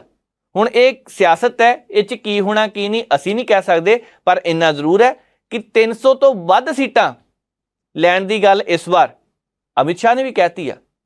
ਉਹ ਕਹਿੰਦੇ ਅਸੀਂ 400 ਲਵਾਂਗੇ, ਅਮਿਤ ਸ਼ਾਹ ਕਹਿੰਦੇ 300 ਤੋਂ ਵੱਧ ਸੀਟਾਂ ਦੇ ਨਾਲ ਅਸੀਂ ਜਿੱਤ ਕੇ ਤੁਹਾਨੂੰ ਦਿਖਾਵਾਂਗੇ ਤੇ ਸਾਡੀ ਸਰਕਾਰ ਬਣੇਗੀ। ਹੁਣ ਜੇਕਰ ਇਹ ਸਰਕਾਰ ਬਣਦੀ ਹੈ, ਰਿਪੀਟ ਹੁੰਦੀ ਹੈ, ਇਹ ਤਾਂ ਆਉਣ ਵਾਲਾ ਸਮਾਂ ਦੱਸੇਗਾ। ਪਰ ਅਮਿਤ ਸ਼ਾਹ ਹੋਰਾਂ ਨੇ ਉਦੋਂ ਇਹ ਅੱਜ ਗੱਲਾਂ ਕਹੀਆਂ ਜਦੋਂ ਇੱਕ ਪਾਸੇ ਪਟਨਾ ਵਿੱਚ ਗੱਲਬਾਤ ਚੱਲ ਰਹੀ ਸੀ ਤੇ ਦੂਸਰੇ ਪਾਸੇ ਉਹਨਾਂ ਨੇ ਜੰਮੂ ਕਸ਼ਮੀਰ ਦੇ ਵਿੱਚ ਇਹ ਸਾਰੀਆਂ ਗੱਲਾਂ ਕੀਤੀਆਂ। ਜੰਮੂ ਕਸ਼ਮੀਰ ਦੇ ਵਿੱਚ ਜਦੋਂ ਉਹਨਾਂ ਨੇ ਗੱਲਾਂ ਕੀਤੀਆਂ ਤਾਂ ਕਿਹਾ ਕਿ 370 ਧਾਰਾ ਹਟਾਉਣ ਤੋਂ ਬਾਅਦ ਬਹੁਤ ਬਦਲਾਅ ਆਇਆ, ਅੱਤਵਾਦੀ ਘਟਨਾਵਾਂ ਰੁਕੀਆਂ। ਹੁਣ ਕਈ ਸਿਆਸਤਦਾਨ ਤਾਂ ਇੱਥੇ ਇਹ ਗੱਲ ਕਹਿੰਦੇ ਪਏ ਕਿ ਇੱਦਾਂ ਦਾ ਕੋਈ ਫਰਕ ਨਹੀਂ ਪਿਆ। ਹੁਣ ਫਰਕ ਪਿਆ ਜਾਂ ਨਹੀਂ ਪਿਆ ਇਹ ਤਾਂ ਉੱਥੋਂ ਦੇ ਲੋਕ ਦੱਸ ਸਕਦੇ ਨੇ, ਪਰ ਇੰਨਾ ਜ਼ਰੂਰ ਵਪਾਰ ਤੇ ਬਹੁਤ ਫਰਕ ਪਿਆ। ਦੂਸਰੇ ਪਾਸੇ ਅਮਿਤ ਸ਼ਾਹ ਕਹਿੰਦੇ ਨੇ ਕਿ ਇੱਥੇ ਘੁੰਮਣ ਫਿਰਨ ਵਾਲੇ ਲੋਕਾਂ ਦੀ ਗਿਣਤੀ ਵਧੀ ਹੈ ਕਿਉਂਕਿ ਉਹ ਡਰ ਤੋਂ ਮੁਕਤ ਹੋ ਗਏ। ਉਹ ਲੋਕ ਹੁਣ ਡਰਦੇ ਨਹੀਂ ਪਏ। ਅੱਤਵਾਦੀ ਘਟਨਾਵਾਂ ਪਹਿਲਾਂ ਬਹੁਤ ਵਾਪਰਦੀਆਂ ਸੀ, ਹੁਣ ਨਹੀਂ ਵਾਪਰਦੀਆਂ, ਇਸ ਕਰਕੇ ਉਹ ਲੋਕ ਇਕੱਠੇ ਹੋਣਾ ਸ਼ੁਰੂ ਹੋ ਚੁੱਕੇ ਆ। ਚੰਗੀ ਗੱਲ ਹੈ ਕਿ ਜੇਕਰ ਇਸੇ ਤਰ੍ਹਾਂ ਰਹੇ, ਪਰ ਗੱਲ ਫਿਰ ਉੱਥੇ ਆ ਕੇ ਰੁਕਦੀ ਹੈ ਕਿ ਇਹਨਾਂ ਲੀਡਰਾਂ ਦੇ ਵਿੱਚੋਂ ਉਹ ਕਿਹੜਾ ਲੀਡਰ ਹੋਵੇਗਾ ਜਿਹੜਾ ਇਹਨਾਂ ਦੀ ਅਗਵਾਈ ਕਰੇਗਾ। ਦੇਖਣ ਵਾਲੀ ਗੱਲ ਇਹ ਹੋਣੀ ਆ। ਅਗਲੀ ਗੱਲ ਜੇਕਰ ਕਰੀਏ ਤਾਂ ਇਸ ਵੇਲੇ ਕਰਨੀ ਪੰਜਾਬ ਦੀ ਹੈ, ਪੰਜਾਬ ਦੀ ਸਿਆਸਤ ਦੀ ਗੱਲ ਕਰਨੀ ਹੈ ਕਿਉਂਕਿ ਪੰਜਾਬ ਦੀ ਸਿਆਸਤ ਦੇ ਵਿੱਚ ਬਹੁਤ ਕੁਝ ਹੋ ਰਿਹਾ। ਪੰਜਾਬ ਦੀ ਸਿਆਸਤ ਵਿੱਚ ਬਹੁਤ ਤਰ੍ਹਾਂ ਦੀ ਬਿਆਨਬਾਜ਼ੀ ਨਿਕਲ ਕੇ ਸਾਹਮਣੇ ਆ ਰਹੀ ਹੈ। ਜਿਸ ਹਿਸਾਬ ਦੇ ਨਾਲ ਸਿਆਸਤਦਾਨ ਇੱਕ ਦੂਜੇ ਨੂੰ ਢਾਹ ਲਾਉਣ ਦੀ ਕੋਸ਼ਿਸ਼ ਕਰਦੇ ਪਏ ਆਪਣੇ ਸਿਆਸੀ ਬਿਆਨਾਂ ਦੇ ਰਾਹੀਂ, ਤਾਂ ਉੱਥੇ ਕਿਉਂਕਿ ਅਸੀਂ ਸੱਤਾਧਾਰੀ ਪਾਰਟੀ ਦੀ ਗੱਲ ਵੀ ਕੀਤੀ, ਅਸੀਂ ਵਿਰੋਧੀ ਧਿਰ ਦੀ ਗੱਲ ਵੀ ਕੀਤੀ, ਆਜ਼ਾਦ ਤੌਰ ਤੇ ਵੀ ਪੰਜਾਬ 'ਚੋਂ ਉਮੀਦਵਾਰ ਜਿੱਤੇ ਸੀ ਵਿਧਾਇਕ ਨੇ। ਚਲੋ ਪਿਤਾ ਜੀ ਤਾਂ ਕਾਂਗਰਸ ਨਾਲ ਹੈ ਤੇ ਗੱਲ ਉੱਥੇ ਇਦਾਂ ਦੀ ਹੋ ਗਈ ਕਿਉਂਕਿ ਤੜੀ ਦੀ ਗੱਲ ਆ ਗਈ, ਜਿੱਤ ਦੀ ਗੱਲ ਆ ਗਈ। ਕਹਿੰਦੇ ਆਜ਼ਾਦ ਖੜਨਾ, ਜਿੱਤ ਕੇ ਵੀ ਦਿਖਾਵਾਂਗੇ। ਸੁਲਤਾਨਪੁਰ ਲੋਧੀ ਵਾਲੇ ਪਾਸਿਓਂ ਉਹ ਵੀ ਸਿਆਸਤਦਾਨ ਸੀ ਨਾ ਜਿਹੜੇ ਕਹਿੰਦੇ ਸੀ ਗਾਡਰ ਵਰਗੇ ਆ ਸਾਡੇ ਯਾਰ, ਤੇ ਦਬਕਾ ਮਾਰੀ ਦਾ ਇੱਕ ਪੰਜਾਬ ਪੁਲਿਸ ਨੂੰ ਬਹੁਤ ਭੱਦੀ ਸ਼ਬਦਾਵਲੀ ਬੋਲੀ ਸੀ, ਨਾ ਵਰਤੇ ਤਾਂ ਚੰਗੀ। ਗੁਰੂ ਨਗਰੀ ਦੀ ਗੱਲ ਕੀਤੀ ਜਾਂਦੀ ਹੈ, ਉਹ ਵੱਖਰੀ ਗੱਲ ਹੈ ਕਿ ਗੁਰੂ ਨਗਰੀ ਦੇ ਵਿੱਚ ਜਦੋਂ 550 ਸਾਲਾ ਪ੍ਰਕਾਸ਼ ਪੁਰਬ ਮਨਾਇਆ ਗਿਆ ਤਾਂ ਦੋਸ਼ ਇਹ ਲੱਗਦੇ ਰਹੇ ਬਹੁਤ ਘਪਲਾ ਹੋਇਆ। ਅੱਜ ਤੱਕ ਕਿਸੇ ਨੇ ਕੋਸ਼ਿਸ਼ ਹੀ ਨਹੀਂ ਕੀਤੀ ਕਿ ਉਹਦੀ ਜਾਂਚ ਕਰਵਾਈ ਜਾਵੇ। ਦੇਖਦੇ ਹਾਂ ਕਿ ਆਉਣ ਵਾਲੇ ਸਮੇਂ 'ਚ ਉਹਦੀ ਜਾਂਚ ਹੁੰਦੀ ਹੈ ਜਾਂ ਨਹੀਂ, ਪਰ ਮੁੱਦਾ ਉਹ ਅਜੇ ਵੀ ਲਟਕਦਾ ਪਿਆ। ਅਸੀਂ ਗੱਲ ਕਰਨੀ ਹੈ ਰਾਣਾ ਇੰਦਰ ਪ੍ਰਤਾਪ ਹੋਰਾਂ ਦੀ। ਪ੍ਰਾਈਮ ਏਸ਼ੀਆ ਟੀਵੀ ਦੇ ਪੱਤਰਕਾਰ ਨੰਦਪ੍ਰੀਤ, ਉਹਨਾਂ ਨੇ ਮੁਲਾਕਾਤ ਕੀਤੀ, ਸਵਾਲ ਪੁੱਛੇ ਕਿ ਬਾਈ ਜੀ ਜ਼ਿਕਰ ਤਾਂ ਕਰਨਾ ਚਾਹੀਦਾ ਇੱਥੇ ਵਪਾਰ ਤੁਹਾਡਾ ਕਿੰਨਾ ਵੱਧ ਗਿਆ, ਕਿੰਨਾ ਫਾਇਦਾ ਹੁੰਦਾ ਸਾਲ ਦਾ, ਕਿੰਨਾ ਨੁਕਸਾਨ ਹੁੰਦਾ, ਤੇ ਤੁਸੀਂ ਕਿਸਾਨੀ ਦੀਆਂ ਗੱਲਾਂ ਕਰੀ ਜਾ ਰਹੇ ਹੋ। ਕਿਉਂਕਿ ਕਿਸਾਨ ਅੰਦੋਲਨ ਦੇ ਦੌਰਾਨ ਇੰਦਰ ਪ੍ਰਤਾਪ ਹੋਰਾਂ ਨੇ ਬਹੁਤ ਸਾਰੇ ਮੁੱਦੇ ਸਾਹਮਣੇ ਰੱਖੇ।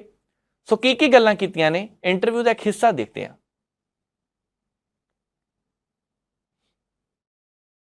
ਸੱਤਾ ਧਿਰ ਵਾਲਿਆਂ ਦੀ ਇੰਟਰਵਿਊਜ਼ ਤਾਂ ਅਕਸਰ ਕਰੀਦੀਆਂ ਨੇ ਕਿਉਂਕਿ ਸੱਤਾ 'ਚ ਨੇ ਭਾਈ, ਵਿਰੋਧੀਆਂ ਦੀ ਵੀ ਲਗਾਤਾਰ ਹੋ ਜਾਂਦੀ ਹੈ, ਪਰ ਵਿੱਚ ਵਿਚਾਲੜੇ ਵਾਲਾ ਬੰਦਾ ਕੋਈ ਰਹਿ ਜਾਂਦਾ ਜਿਹਨੂੰ ਆਜ਼ਾਦ ਉਮੀਦਵਾਰ ਕਹਿੰਦੇ ਨੇ ਕਿਉਂਕਿ ਉਹਨਾਂ ਨੂੰ ਵਿਧਾਨ ਸਭਾ 'ਚ ਵੀ ਸਮਾਂ ਘੱਟ ਮਿਲਦਾ ਤੇ ਉਸ ਤਰੀਕੇ ਦੇ ਨਾਲ ਪਰਫਾਰਮ ਕਰਨ ਦਾ ਮੌਕਾ ਘੱਟ ਹੁੰਦਾ ਕਿਉਂਕਿ ਪਾਰਟੀ ਲੈਵਲ ਦੇ ਉੱਤੇ ਸਮਾਂ ਘੱਟ ਹੁੰਦਾ। ਪਰ ਸਾਡੀ ਕੋਸ਼ਿਸ਼ ਹੁੰਦੀ ਹੈ ਕਿ ਕੋਈ ਵੀ ਵਿਧਾਇਕ ਜੇ ਵਿਧਾਨ ਸਭਾ ਦੇ ਵਿੱਚ ਕੋਈ ਚੰਗੀ ਗੱਲ ਪੰਜਾਬ ਦੇ ਹਿੱਤਾਂ ਦੇ ਲਈ ਗੱਲ ਕਰਦਾ ਹੈ ਤਾਂ ਅਸੀਂ ਮੰਚ ਉਹਨਾਂ ਨੂੰ ਪ੍ਰਦਾਨ ਕਰਦੇ ਹਾਂ। ਤੇ ਅੱਜ ਅਸੀਂ ਸੁਲਤਾਨਪੁਰ ਲੋਧੀ ਦੇ ਐਮਐਲਏ ਸਾਹਿਬ ਰਾਣਾ ਇੰਦਰ ਪ੍ਰਤਾਪ ਜੀ ਨਾਲ ਗੱਲਬਾਤ ਕਰਨੀ ਹੈ। ਵਿਧਾਨ ਸਭਾ ਦੇ ਵਿੱਚ ਰਾਣਾ ਗੁਰਜੀਤ ਸਿੰਘ ਜੀ ਵੀ ਤੇ ਰਾਣਾ ਇੰਦਰ ਪ੍ਰਤਾਪ ਜੀ ਇਹ ਕਿਸਾਨੀ ਦੀ ਬੜੀ ਗੱਲ ਕਰਦੇ ਨੇ। ਹੈ ਤਾਂ ਬਿਜ਼ਨਸਮੈਨ ਪਿੱਛੋਂ ਤੇ ਵਪਾਰ ਦੀ ਗੱਲ ਹੋਣੀ ਚਾਹੀਦੀ ਹੈ, ਇੰਡਸਟਰੀ ਦੀ ਗੱਲ ਹੋਣੀ ਚਾਹੀਦੀ ਹੈ, ਪਰ ਕਿਸਾਨੀ ਵਾਲੀ ਗੱਲ ਸਾਨੂੰ ਪਚਦੀ ਜੀ ਨਹੀਂ। ਰਾਣਾ ਸਾਹਿਬ ਨਾਲ ਗੱਲਬਾਤ ਕਰਦੇ। ਰਾਣਾ ਜੀ ਬਹੁਤ ਬਹੁਤ ਸਵਾਗਤ, ਸਤਿ ਸ਼੍ਰੀ ਅਕਾਲ ਜੀ। ਥੈਂਕ ਯੂ ਨੰਦਪ੍ਰੀਤ ਜੀ। ਰਾਣਾ ਜੀ ਖੇਤੀਬਾੜੀ ਵਾਲੀ ਗੱਲਾਂ ਕਿਉਂ? ਤੁਸੀਂ ਵਪਾਰ ਦੀ ਗੱਲ ਕਰੋ, ਤੁਸੀਂ ਕਹੋ ਵੀ ਇੰਨੇ ਕਰੋੜ ਦਾ ਅਸੀਂ ਬਿਜ਼ਨਸ ਕਰਨਾ, ਕਿਉਂਕਿ ਜਿਸ ਤਰ੍ਹਾਂ ਦਾ ਬੰਦਾ ਹੁੰਦਾ ਹਰ ਇੱਕ ਬੰਦਾ ਉਸ ਤਰੀਕੇ ਨਾਲ ਸੋਚਦਾ। ਤੁਹਾਨੂੰ ਲੈ ਕੇ ਬਹੁਤ ਸਾਰੇ ਲੋਕਾਂ ਦਾ ਹੀ ਪਰਸੈਪਸ਼ਨ ਨਜ਼ਰੀਆ ਹੈਗਾ। ਬਹੁਤ ਸਾਰੇ ਲੋਕ ਕਹਿੰਦੇ ਹੋਣਗੇ ਸ਼ਾਇਦ ਰਾਣਾ ਜੀ ਕਿਸਾਨੀ ਬਾਰੇ ਕੀ ਜਾਣਦੇ ਆ, ਵੱਡੇ ਰਾਣਾ ਸਾਹਿਬ ਨੇ ਤਾਂ ਕੰਮ ਕੀਤਾ ਹੋਵੇਗਾ, ਰਾਣਾ ਇੰਦਰ ਪ੍ਰਤਾਪ ਜੀ ਤਾਂ ਫਿਰ ਗੱਲਾਂ ਹੀ ਕੁਝ ਹੋਰ ਨੇ। ਤੁਸੀਂ ਖੇਤੀ ਕਿਸਾਨੀ ਇਹ ਕਿਹੜੇ ਵਾਲੇ ਪਾਸੇ ਨੂੰ ਚੱਲ ਪਏ ਤੁਸੀਂ? ਦੇਖੋ, ਮੈਂ ਨਵਾਂ ਨਹੀਂ ਚੱਲਿਆ। ਸ਼ੁਰੂਆਤ ਹੀ ਖੇਤੀਬਾੜੀ ਨਾਲ ਇੰਟਰਸਟ ਰਿਹਾ। ਉਹ ਇੰਟਰਸਟ ਕਿਵੇਂ ਰਿਹਾ? ਜਦੋਂ 4-5 ਸਾਲ ਦੇ ਸੀ ਰਾਣਾ ਜੀ ਖੇਤੀ ਕਰਦੇ ਸੀ ਤੇ ਬੜੀ ਲਾਰਜ ਸਕੇਲ ਤੇ ਖੇਤੀ ਕਰਦੇ ਸੀ, 4-5 ਹਜ਼ਾਰ ਏਕੜ ਦੀ ਜੰਗਲਾਂ 'ਚ, ਯੂਪੀ ਦੇ ਵਿੱਚ। ਤੇ 5-5 6-6 ਸਾਲ ਦੇ ਸੀ ਅਸੀਂ, 4-4 ਫੁੱਟ ਕੱਦ ਸੀ। ਤੇ ਜਦੋਂ ਫਸਲ ਆਉਣੀ ਤੇ ਦਿਨ ਰਾਤ ਵਾਲਾ ਕੰਮ ਹੁੰਦਾ ਸੀ ਫਾਰਮ 'ਚ। ਕਦੇ ਮੱਕੀ ਆ ਰਹੀ ਆ, ਕਦੇ ਸੋਇਆਬੀਨ ਆ ਰਹੀ ਆ, ਕਦੇ ਮਟਰ ਆ ਰਹੇ ਆ, ਤੇ ਉਹਨਾਂ ਦੇ ਚੱਟਿਆਂ ਤੇ ਖੇਡਦੇ ਹੁੰਦੇ ਸੀ। ਅੱਛਾ। ਫਿਰ ਗੰਨਿਆਂ ਦਾ ਸੀਜ਼ਨ ਚੱਲ ਪੈਣਾ। ਗੰਨੇ ਦੀਆਂ ਟਰਾਲੀਆਂ ਭਰ ਕੇ ਖੇਤ ਨੂੰ ਮਿਲ ਨੂੰ ਜਾ ਰਹੀ ਹੈ, ਗੰਨੇ ਦੀ ਛਲਾਈ ਦੇਖਣ ਚਲ ਜਾਣਾ, ਮਟਰ ਦੀ ਸੁਕਾਈ ਹੋ ਰਹੀ ਆ, ਉਹਦੇ 'ਚ ਇੰਟਰਸਟ ਲੈਣਾ। ਇਹ ਸੱਚੀਆਂ ਗੱਲਾਂ ਕਰ ਰਹੇ? ਬਿਲਕੁਲ। ਜਿੱਦਾਂ ਹਨੇਰੀ ਆਉਂਦੀ ਸੀ ਤੇ ਫਿਰ ਇੱਕਦਮ ਸਾਡੇ ਬਾਜਪੁਰ ਹਨੇਰੀਆਂ ਬਹੁਤ ਆਉਂਦੀਆਂ ਸੀ, ਤੇ ਜਦੋਂ ਮਟਰ ਸੁੱਕਦੇ ਸੀ ਨਾ 4 ਵਜੇ ਹਨੇਰੀ ਆ ਜਾਂਦੀ ਸੀ, ਤੇ ਫਿਰ ਸਾਰੇ ਫਾਰਮ ਦਾ ਜ਼ੋਰ ਲੱਗਿਆ ਹੁੰਦਾ ਸੀ ਵੀ ਹੁਣ ਮਟਰ ਢੱਕ ਲਓ। ਤੇ ਅਸੀਂ 5-5 ਸਾਲ ਦੇ ਨੇ ਮਟਰਾਂ 'ਚ ਖੇਡਣਾ ਵੀ ਹਨੇਰੀ ਆ ਗਈ ਹੈ। ਤੇ ਇਹ ਉਦੋਂ ਦਾ ਇੰਟਰਸਟ ਹੈ। ਉਹਦੇ ਤੋਂ ਬਾਅਦ ਸਭ ਤੋਂ ਵੱਡਾ ਰੋਲ ਸਾਡੇ ਦਾਦੀ ਜੀ ਦਾ ਰਿਹਾ। ਉਹਨਾਂ ਨੇ 85 ਸਾਲ ਦੀ ਉਮਰ ਦੀ ਖੇਤੀ ਕੀਤੀ, 400 ਏਕੜ ਦੀ ਖੇਤੀ। ਤੇ ਭਾਈਪੁਰ 'ਚ ਸਭ ਤੋਂ ਵਧੀਆ ਖੇਤੀ ਮੰਨੀ ਜਾਂਦੀ ਸੀ ਉਹਨਾਂ ਦੀ। ਤੇ ਜਦੋਂ ਅਸੀਂ ਛੁੱਟੀਆਂ 'ਚ ਜਾਣਾ ਉੱਥੇ ਫਾਰਮ ਤੇ, ਉਹਨਾਂ ਨੇ ਇੰਸ਼ੋਰ ਕਰਨਾ ਕਿ ਸਵੇਰੇ 8 ਵਜੇ ਲੇਬਰ ਲੱਗਦੀ ਆ ਗੰਨੇ 'ਚ। ਮਈ ਦਾ ਮਹੀਨਾ ਸੀ ਤੇ ਤੁਸੀਂ ਗੰਨੇ ਦੀ ਗੜਾਈ ਕਰਨੀ ਆ, ਗੜਾਈ ਕਰਾਉਣੀ ਆ, ਕਰਨੀ ਨਹੀਂ, ਲੇਬਰ ਦੇ ਮਗਰ ਲੱਗ ਕੇ।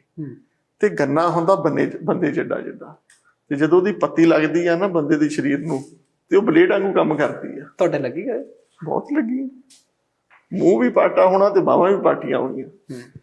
ਤੇ ਰਾਣਾ ਜੀ ਨੇ ਮੈਨੂੰ ਇੱਕ ਦਿਨ ਕਿਹਾ, ਕਹਿੰਦੇ ਤੈਨੂੰ ਫਾਰਮੂਲਾ ਦੱਸਾਂ। ਮੈਂ ਗਰਮੀ ਬੜੀ ਆ, ਕਹਿੰਦੇ ਖੱਦਰ ਦਾ ਕੁੜਤਾ ਪਾ ਕੇ ਜਾਈ। ਤੇ ਜਦੋਂ ਖੱਦਰ ਦਾ ਕੁੜਤਾ ਪੂਰਾ ਭਿੱਜ ਜਾਂਦਾ ਨਾ, ਤੇ ਫਿਰ ਜਦੋਂ ਛਾਂ 'ਚ ਬੈਠੇਗਾ ਤੇ ਇਹ ਏਸੀ ਵਰਗਾ ਕੰਮ ਕਰੂਗਾ।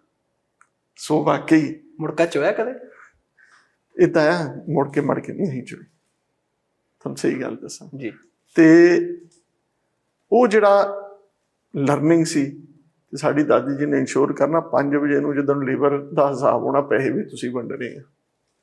ਤੇ 8 ਤੋਂ 5 ਅਸੀਂ ਫੁੱਲੀ ਬਿਜ਼ੀ ਰਹਿੰਦੇ ਸੀ। ਉਦੋਂ ਦਾ ਇੰਟਰਸਟ ਬਣ ਗਿਆ। ਉਹਦੇ ਤੋਂ ਬਾਅਦ ਖੇਤੀ ਇੰਡਸਟਰੀ 'ਚ ਚਾਹੇ ਉਹ ਵੀ ਖੇਤੀਬਾੜੀ ਨਾਲ ਜੁੜੀ ਸੀ ਗੰਨਾ। ਤੇ ਹਮੇਸ਼ਾ ਇਨੋਵੇਟਿਵ ਰਹਿਣ ਦਾ ਥਾਟ ਪ੍ਰੋਸੈਸ ਰੱਖਿਆ, ਉਹਦੇ 'ਚ ਵੀ ਇਨੋਵੇਟਿਵ ਵਾਲੀਆਂ ਗੱਲਾਂ ਕੀਤੀਆਂ। ਹੁਣ ਜਿਹੜੀ ਮੇਰੀ ਕੌਨਸਟੀਚੁਐਂਸੀ ਆ, ਉਹ ਮੈਂ ਕਹਿ ਸਕਦਾ ਪੰਜਾਬ ਦੇ ਵਿੱਚ ਜਿਹੜੇ ਸਭ ਤੋਂ ਮਿਹਨਤੀ ਕਿਸਾਨ ਹੈ, ਇਨੋਵੇਟਿਵ ਕਿਸਾਨ ਹੈ, ਉਹ ਸੁਲਤਾਨਪੁਰ ਲੋਧੀ ਦੇ ਆ। ਤੇ ਹੁਣ ਮੈਂ ਉਹਨਾਂ 'ਚ ਰਹਿਣਾ, ਤੇ ਜਦੋਂ ਉਹਨਾਂ 'ਚ ਰਹਿਣਾ ਤੇ ਉਹਨਾਂ ਦੀਆਂ ਵਧੀਆ ਗੱਲਾਂ ਸੁਣਦਾ, ਤੇ ਗੱਲਾਂ ਨਾਲ ਡਿਸਕਸ਼ਨ ਹੁੰਦੀ ਆ, ਤਾਂ ਇੰਟਰਸਟ ਬਣਿਆ ਰਹਿੰਦਾ ਖੇਤੀ 'ਚ। ਕੋਈ ਵੀ ਕੰਮ ਕਰੋ ਜਦੋਂ 'ਚ ਇੰਟਰਸਟ ਬਣਿਆ ਰਵੇ ਤਾਂ ਆਟੋਮੈਟਿਕਲੀ ਬੰਦਾ ਸੋਚਦਾ। ਸੋ ਇਹ ਇਸ ਤਰੀਕੇ ਨਾਲ ਮੈਂ ਖੇਤੀ 'ਚ ਮੇਰਾ ਇੰਟਰਸਟ ਬਣਿਆ ਰਹਿੰਦਾ। ਅੱਛਾ ਰਾਣਾ ਜੀ, ਤੁਸੀਂ ਲਗਾਤਾਰ ਖੇਤੀਬਾੜੀ ਦੀ ਗੱਲ ਤੁਸੀਂ ਵੀ ਕਰ ਰਹੇ ਹੋ, ਵੱਡੇ ਰਾਣਾ ਸਾਹਿਬ ਵੀ ਕਰ ਰਹੇ ਨੇ। ਫਾਰਮੂਲੇ ਦਾ ਵੀ ਤੁਸੀਂ ਜ਼ਿਕਰ ਕੀਤਾ ਸੀ ਪਿੱਛੇ ਜੇ ਕਿ ਸਰਕਾਰ ਥੋੜ੍ਹੇ ਪੈਸੇ ਦੇਵੇ ਤੇ ਰਾਣਾ ਜੀ ਕਿਸਾਨਾਂ ਦੀ ਜਿਹੜੀ ਜ਼ਿੰਦਗੀ ਹੈ ਉਹ ਸੁਧਾਰ ਦੇਣਗੇ। ਇਹ ਰਾਣਾ ਜੀ ਕਿਸ ਤਰੀਕੇ ਨਾਲ ਤੁਸੀਂ ਇਹਨੂੰ ਮੰਨਦੇ ਹੋ? ਕਿਉਂਕਿ ਇਸ ਵਾਰ ਵਿਧਾਨ ਸਭਾ ਸੈਸ਼ਨ ਦੇ ਵਿੱਚ ਵੀ ਤੁਸੀਂ ਮੱਕੀ ਦੀ ਫਸਲ ਬਾਰੇ ਗੱਲਬਾਤ ਕੀਤੀ ਹੈ ਕਿ MSP ਤੋਂ ਘੱਟ ਵਿਕ ਰਹੀ ਹੈ, ਜੇ ਸਰਕਾਰ ਤੁਹਾਨੂੰ ਸਮਾਂ ਦੇਵੇ। ਕਿਉਂਕਿ ਵੱਡੇ ਰਾਣਾ ਸਾਹਿਬ ਵੀ ਕਹਿ ਰਹੇ ਨੇ ਕਿ ਫਾਰਮੂਲੇ ਤੁਹਾਡੇ ਕੋਲ ਹੈ ਨੇ, ਜੇ ਸਰਕਾਰ ਸਮਾਂ ਦਿੰਦੀ ਹੈ ਜਾਂ ਫਿਰ ਉਹ ਕਿਹੜੇ ਫਾਰਮੂਲੇ ਨੇ, ਕਿਉਂਕਿ ਜਨਤਕ ਤੌਰ ਦੇ ਉੱਤੇ ਤੁਸੀਂ ਰੱਖ ਦਿਓ, ਸ਼ਾਇਦ ਸਰਕਾਰ ਵੀ ਸੁਣਦੀ ਹੋਏਗੀ ਸਾਡੇ ਮਾਧਿਅਮ ਦੇ ਜ਼ਰੀਏ, ਸ਼ਾਇਦ ਉਹਨਾਂ ਤੱਕ ਪਹੁੰਚ ਜਾਣ। ਕੀ ਵਿਕਲਪ ਹੈਗਾ? MSP ਤੋਂ ਘੱਟ ਵਿਕ ਰਹੀ ਹੈ, ਕਿੰਨੀ ਵਿਕ ਰਹੀ ਹੈ, ਕਿਵੇਂ ਵਿਕ ਰਹੀ ਹੈ, ਕਿਸ ਤਰੀਕੇ ਨਾਲ ਤੁਸੀਂ ਸਮਝ ਰਹੇ ਹੋ? ਦੇਖੋ, ਮੈਂ ਤੁਹਾਨੂੰ ਸ਼ੁਰੂਆਤ ਗੱਲ ਕਰਾਂ। ਮੈਂ ਤੁਹਾਡੇ ਸਾਹਮਣੇ ਇੱਕ ਅਫਸਰ ਨੂੰ ਫੋਨ ਕੀਤਾ ਨਾ, ਔਨ ਰਿਕਾਰਡ ਹੈ ਆਪਾਂ। ਬਿਲਕੁਲ ਠੀਕ। ਕੀ ਸਵਾਲ ਪੁੱਛਿਆ ਮੈਂ ਉਹਨੂੰ? ਵੀ ਕਿੰਨੀ ਹੈਕਟੇਅਰ ਹੈਗੀ ਹੈ ਤੇ ਕੀ ਰੇਟ ਵਿਕ ਰਹੀ ਹੈ ਪੂਰੇ ਮੈਂ ਪੰਜਾਬ ਉਹਨੂੰ ਇਹ 'ਚ? ਪੁੱਛਿਆ ਵੀ ਪੰਜਾਬ 'ਚ ਕਿੰਨੀ ਮੱਕੀ ਬੀਜੀ ਗਈ ਜੀ ਤੇ ਉਹਦਾ ਸਵਾਲ ਸੀ ਜੀ ਅਸੀਂ ਤਾਂ ਡਾਟਾ ਹੀ ਨਹੀਂ ਰੱਖਦੇ। ਇਹੀ ਸਵਾਲ ਸੀ ਜੀ। ਫਿਰ ਮੈਂ ਉਹਨੂੰ ਪੁੱਛਿਆ ਮੈਂ ਮੱਕੀ ਦਾ ਭਾਅ ਦੱਸ ਦੇ ਕੀ ਅੱਜ ਦੀ ਡੇਟ 'ਚ। ਇੱਕ ਸੀਨੀਅਰ ਅਫਸਰ ਉਹ ਕਹਿੰਦਾ ਜੀ ਮੈਨੂੰ ਮੱਕੀ ਦਾ ਭਾਅ ਦਾ ਨਹੀਂ ਪਤਾ, ਮੈਂ 3-4 ਦਿਨਾਂ ਦਾ ਭਾਅ ਪਤਾ ਕਰਕੇ ਦੱਸਦਾ। ਤੇ ਜਿਹੜੇ ਬੰਦੇ ਅੱਜ ਸਾਡੇ ਅਫਸਰ ਲੱਗੇ ਹੋ ਆ ਐਗਰੀਕਲਚਰ ਡਿਪਾਰਟਮੈਂਟ ਦੇ ਵਿੱਚ, ਜੇ ਉਹਨਾਂ ਦਾ ਇਹ ਹਾਲ ਹੈ ਤੇ ਪੰਜਾਬ ਦੀ ਐਗਰੀਕਲਚਰ ਡਿਵਰਸਿਫਿਕੇਸ਼ਨ ਕਿੱਥੋਂ ਹੋਣੀ ਆ? We are only wasting time on this. ਹੁਣ ਆ ਜੀ ਆਪਾਂ ਮੱਕੀ ਦੇ ਉੱਤੇ। ਇਲਾਕੇ ਦੇ ਵਿੱਚ ਆਜ਼ਾਦ ਉਮੀਦਵਾਰ ਤੌਰ ਤੇ ਖੜੇ ਹੋਏ ਤੇ ਬਾਅਦ ਦੇ ਵਿੱਚ ਜਿੱਤ ਹਾਸਲ ਕੀਤੀ, ਜਿੱਤ ਦਾ ਡੰਕਾ ਵਜਾਇਆ। ਇੱਥੋਂ ਦੱਸਦਾ ਹੈ ਕਿ ਆਉਣ ਵਾਲੇ ਸਮੇਂ ਦੇ ਦੌਰਾਨ ਕੁਝ ਕੁ ਸਿਆਸਤਦਾਨ ਇਸ ਤਰ੍ਹਾਂ ਦੇ ਜਿਨ੍ਹਾਂ ਨੂੰ ਆਪਣੇ ਤੇ ਮਾਣ ਹੁੰਦਾ ਹੈ, ਪਰ ਲੋਕ ਕਈ ਤਰ੍ਹਾਂ ਦੀਆਂ ਗੱਲਾਂ ਪਿੱਠ ਦੇ ਪਿੱਛੇ ਵੀ ਕਰਦੇ ਰਹਿੰਦੇ ਕਿ ਜਿੱਤੇ ਕਿੱਦਾਂ ਸੀ। ਚਲੋ ਉਹ ਲੋਕਾਂ ਦੀ ਮਰਜ਼ੀ ਹੈ, ਚੋਣਾਂ ਤੋਂ ਪਹਿਲਾਂ ਚੋਣਾਂ ਤੋਂ ਬਾਅਦ ਇਹ ਗੱਲਾਂ ਹੁੰਦੀਆਂ ਰਹਿੰਦੀਆਂ। ਮਸਲਾ ਇਹ ਹੈ ਕਿ ਇਸ ਇਲਾਕੇ ਦੇ ਵਿੱਚ ਗੁਰੂ ਨਗਰੀ ਵਿੱਚ ਜੋ 550 ਪ੍ਰਕਾਸ਼ ਸਾਲਾ ਪੁਰਬ ਨੂੰ ਲੈ ਕੇ ਪ੍ਰੋਗਰਾਮ ਕਰਵਾਏ ਗਏ, ਉਹ 'ਚ ਘਪਲੇ ਦੀਆਂ ਗੱਲਾਂ ਸਾਹਮਣੇ ਆਈਆਂ ਸੀ। ਉਹਨਾਂ ਦੀ ਜਾਂਚ ਹੋਵੇਗੀ ਕਿ ਨਹੀਂ? ਇਹ ਗੱਲ ਠੀਕ ਹੈ, ਇਹਨਾਂ ਨੇ ਮੰਗ ਕੀਤੀ ਹੈ ਕਿ ਜਿਸ ਹਿਸਾਬ ਦੇ ਨਾਲ ਪੰਜਾਬ 'ਚ ਇੰਡਸਟਰੀ ਹੋਣੀ ਚਾਹੀਦੀ ਹੈ, ਕਿਸਾਨੀ ਨੂੰ ਅੱਗੇ ਲੈ ਕੇ ਜਾਣ ਦੇ ਲਈ ਸਾਰਿਆਂ ਨੂੰ ਮਿਲ ਕੇ ਹੰਭਲਾ ਮਾਰਨ ਦੀ ਲੋੜ ਹੈ, ਇਹ ਗੱਲ ਤਾਂ ਠੀਕ ਹੈ। ਪਰ ਇੰਨਾ ਹੈ ਕਿ ਲੋਕ ਵੀ ਇਹ ਗੱਲ ਉਡੀਕਦੇ ਪਏ ਕਿ ਇੰਨੇ ਸਾਲ ਹੋ ਗਏ, ਉੱਥੇ ਜੋ ਕੁਝ ਵਿਗੜ ਹੋਇਆ ਸਾਰਾ ਭੁੱਲ ਹੀ ਗਏ। ਲਾਈਟਾਂ ਦੇ ਵੀ ਰੌਲਾ ਰਿਹਾ, ਕੋਈ ਬਹੁਤ ਸਾਰੀਆਂ ਚਰਚਾਵਾਂ ਸੀ, ਦੇਖਦੇ ਆ ਉੱਧਰ ਨੂੰ ਗੱਲ ਕਰੀ ਜਾਵੇਗੀ ਜਾਂ ਫਿਰ ਨਹੀਂ। ਜਾਂਦੇ ਜਾਂਦੇ ਗੱਲ ਕਰਨੀ ਆ ਸ਼੍ਰੋਮਣੀ ਗੁਰਦੁਆਰਾ ਪ੍ਰਬੰਧਕ ਕਮੇਟੀ ਦੇ ਜਨਰਲ ਸਕੱਤਰ ਗੁਰਚਰਨ ਸਿੰਘ ਗਰੇਵਾਲ ਹੋਰਾਂ ਦੀ, ਕਿਉਂਕਿ ਉਹਨਾਂ ਨੇ ਵੀ ਬਹੁਤ ਸਾਰੀਆਂ ਗੱਲਾਂ ਕੀਤੀਆਂ। ਬਹੁਤ ਸਾਰੇ ਸਵਾਲ ਇਸ ਵੇਲੇ ਜਿਹੜੇ ਲੋਕਾਂ ਦੇ ਮਨ ਦੇ ਵਿੱਚ ਵੀ ਨੇ, ਬਹੁਤ ਸਾਰੇ ਸਿਆਸਤਦਾਨ ਕੋਸ਼ਿਸ਼ ਕਰ ਰਹੇ ਕਿ ਉਹਦਾ ਜਵਾਬ ਦਿੱਤਾ ਜਾਵੇ। ਹਾਲਾਂਕਿ ਕਈ ਸਿਆਸਤਦਾਨ ਆਪਣੇ ਤਰੀਕੇ ਦੇ ਨਾਲ ਕਹਿੰਦੇ ਆ ਨਾ, ਆਪਾਂ ਕੋਡਿੰਗ ਡੀਕੋਡਿੰਗ ਕਰਕੇ ਭੇਜਦੇ ਆ, ਉਹ ਕੋਡ ਆਪਣੇ ਹਿਸਾਬ ਨਾਲ ਕਰ ਦਿੰਦੇ ਆ। ਹਰਿਆਣੇ ਵਾਲਿਆਂ ਦੀ ਵੱਖਰੀ ਸ਼ਬਦਾਵਲੀ ਹੈ, ਤਰੀਕਾ ਲਹਿਜਾ ਸਾਰਾ ਵੱਖਰਾ। ਦਿੱਲੀ ਵਾਲੇ ਪਾਸਿਓਂ ਵੱਖਰੀ ਗੱਲਬਾਤ ਹੈ। ਤੇ ਜਦੋਂ ਸ਼੍ਰੀ ਅਕਾਲ ਤਖਤ ਸਾਹਿਬ ਤੇ ਜ਼ਿੰਮੇਵਾਰੀ ਤੋਂ ਮੁਕਤ ਹੋ ਗਏ, ਸੇਵਾ ਤੋਂ ਮੁਕਤ ਹੋ ਗਏ, ਸ਼੍ਰੀ ਅਕਾਲ ਤਖਤ ਸਾਹਿਬ ਦੇ ਕਾਰਜਕਾਰੀ ਜਥੇਦਾਰ ਰਹੇ ਯਾਨੀ ਹਰਪ੍ਰੀਤ ਸਿੰਘ, ਤੇ ਉਹਨਾਂ ਦੀ ਗੱਲ ਕਰਨ ਦਾ ਤਰੀਕਾ ਜਿਸ ਹਿਸਾਬ ਨਾਲ ਬਦਲਿਆ ਪਿਆ, ਉੱਥੋਂ ਅੰਦਾਜ਼ਾ ਲਗਾਇਆ ਜਾ ਸਕਦਾ ਕੀ ਹੁੰਦਾ ਪਿਆ। ਕਿਉਂਕਿ ਪਿਛਲੇ ਦਿਨਾਂ ਦੇ ਦੌਰਾਨ ਇੱਕ ਸੋਸ਼ਲ ਮੀਡੀਆ ਤੇ ਵੀਡੀਓ ਬਹੁਤ ਵਾਇਰਲ ਹੋ ਰਹੀ ਹੈ, ਜਿਹਦੇ 'ਚ ਉਹ ਕਹਿੰਦੇ ਆ ਕਿ ਦਿੱਲੀ ਵਾਲਿਆਂ ਨਾਲ ਸਾਡੀ ਜਾਰੀ ਹੈ। ਕਿਹੜੀ ਜਾਰੀ ਹੈ? ਲੋਕ ਹੁਣ ਇਹ ਪੁੱਛਣ ਲੱਗ ਪਏ ਕਿਹੜੀ ਜਾਰੀ ਸੀ, ਕਿਹੜੀ ਗੱਲ ਮੰਨਦੇ ਰਹੇ? ਇਹ ਵੀ ਤਾਂ ਪੁੱਛਿਆ ਜਾਣਾ ਲੋਕਾਂ ਵੱਲੋਂ। ਲੋਕ ਕਈ ਕੁਝ ਪੁੱਛ ਸਕਦੇ ਨੇ, ਸੋਸ਼ਲ ਮੀਡੀਆ ਤੇ ਸਾਰਿਆਂ ਦਾ ਅਧਿਕਾਰ ਵੀ ਹੈ। ਵੈਸੇ ਵੀ ਲੋਕਤੰਤਰ ਇਹ ਕਹਿੰਦਾ ਜਿਹਨੂੰ ਮਰਜ਼ੀ ਜਿੱਥੇ ਮਰਜ਼ੀ ਸਵਾਲ ਪੁੱਛਿਆ ਜਾ ਸਕਦਾ, ਜਵਾਬ ਦੇਣਾ ਜਾਂ ਨਹੀਂ ਦੇਣਾ ਅਗਲੇ ਦੀ ਮਰਜ਼ੀ ਹੈ। ਪਰ ਹਾਂ, ਪੁੱਛਣਾ ਉਹ ਆ ਜੋ ਸਹੀ ਹੋਣਾ ਚਾਹੀਦਾ, ਪੁੱਛਣਾ ਉਹ ਆ ਜਿਹਦੇ ਸ਼ਬਦ ਸਹੀ ਹੋਣੇ ਚਾਹੀਦੇ ਨੇ, ਗਾਲੀ ਗਲੋਚ ਨਾ ਹੋਵੇ। ਹੁਣ ਗੁਰਚਰਨ ਸਿੰਘ ਗਰੇਵਾਲ ਹੋਰਾਂ ਨੇ ਕਿਹੜੀ ਗੱਲ ਕਹੀ ਹੈ, ਉਧਰ ਵੀ ਧਿਆਨ ਦੇਣਾ। ਆਓ ਪਹਿਲਾਂ ਉਹ ਵੀ ਦੇਖਦੇ ਹਾਂ।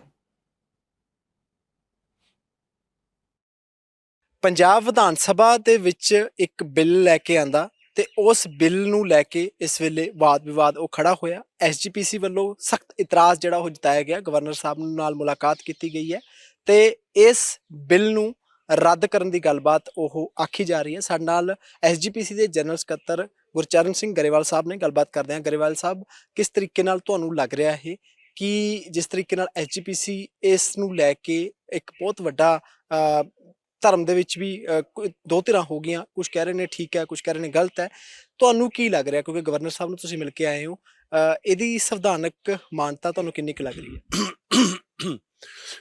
ਦੇਖੋ, ਤੁਹਾਨੂੰ ਅੱਜ ਦੇ ਹਾਲਾਤ ਦੇ ਵਿੱਚ ਦੋ ਗੱਲਾਂ ਨੇ। ਇੱਕ ਪਾਸੇ ਤਾਂ ਭਗਵੰਤ ਮਾਨ ਵੱਲੋਂ ਕਨਸਟੀਟਿਊਸ਼ਨ ਨੂੰ ਛਿੱਕੇ ਟੰਕੇ ਇੱਕ ਬਹੁ ਗਿਣਤੀ ਦੇ ਨਾਲ ਇੱਕ ਮੇਰਾ ਅਮੈਂਡਮੈਂਟ ਲੈ ਆਂਦੀ, ਜਿਹਨੂੰ 1925A ਦੇ ਤੌਰ ਤੇ। ਦੂਜੀ ਤੁਸੀਂ ਇਹ ਗੱਲ ਕਹੀ ਹੈ ਕਿ ਇੱਥੇ ਧਿਰਾਂ ਬਣ ਗਈਆਂ। ਦੇਖੋ, ਕਿਸੇ ਹੋਰ ਮਾਮਲੇ 'ਤੇ ਵਿਚਾਰ ਹੋ ਸਕਦੀ ਆ, ਪਰ ਸਿੱਖਾਂ ਦੇ ਧਾਰਮਿਕ ਮਾਮਲਿਆਂ 'ਚ ਦਖਲ ਦੇਣ ਦੇ ਲਈ ਕਿਸੇ ਨੂੰ ਇਜਾਜ਼ਤ ਨਹੀਂ ਹੈ। ਇਹ ਮਤ ਸਮੁੱਚੇ ਸਿੱਖ ਜਥੇਬੰਦੀਆਂ ਦਾ।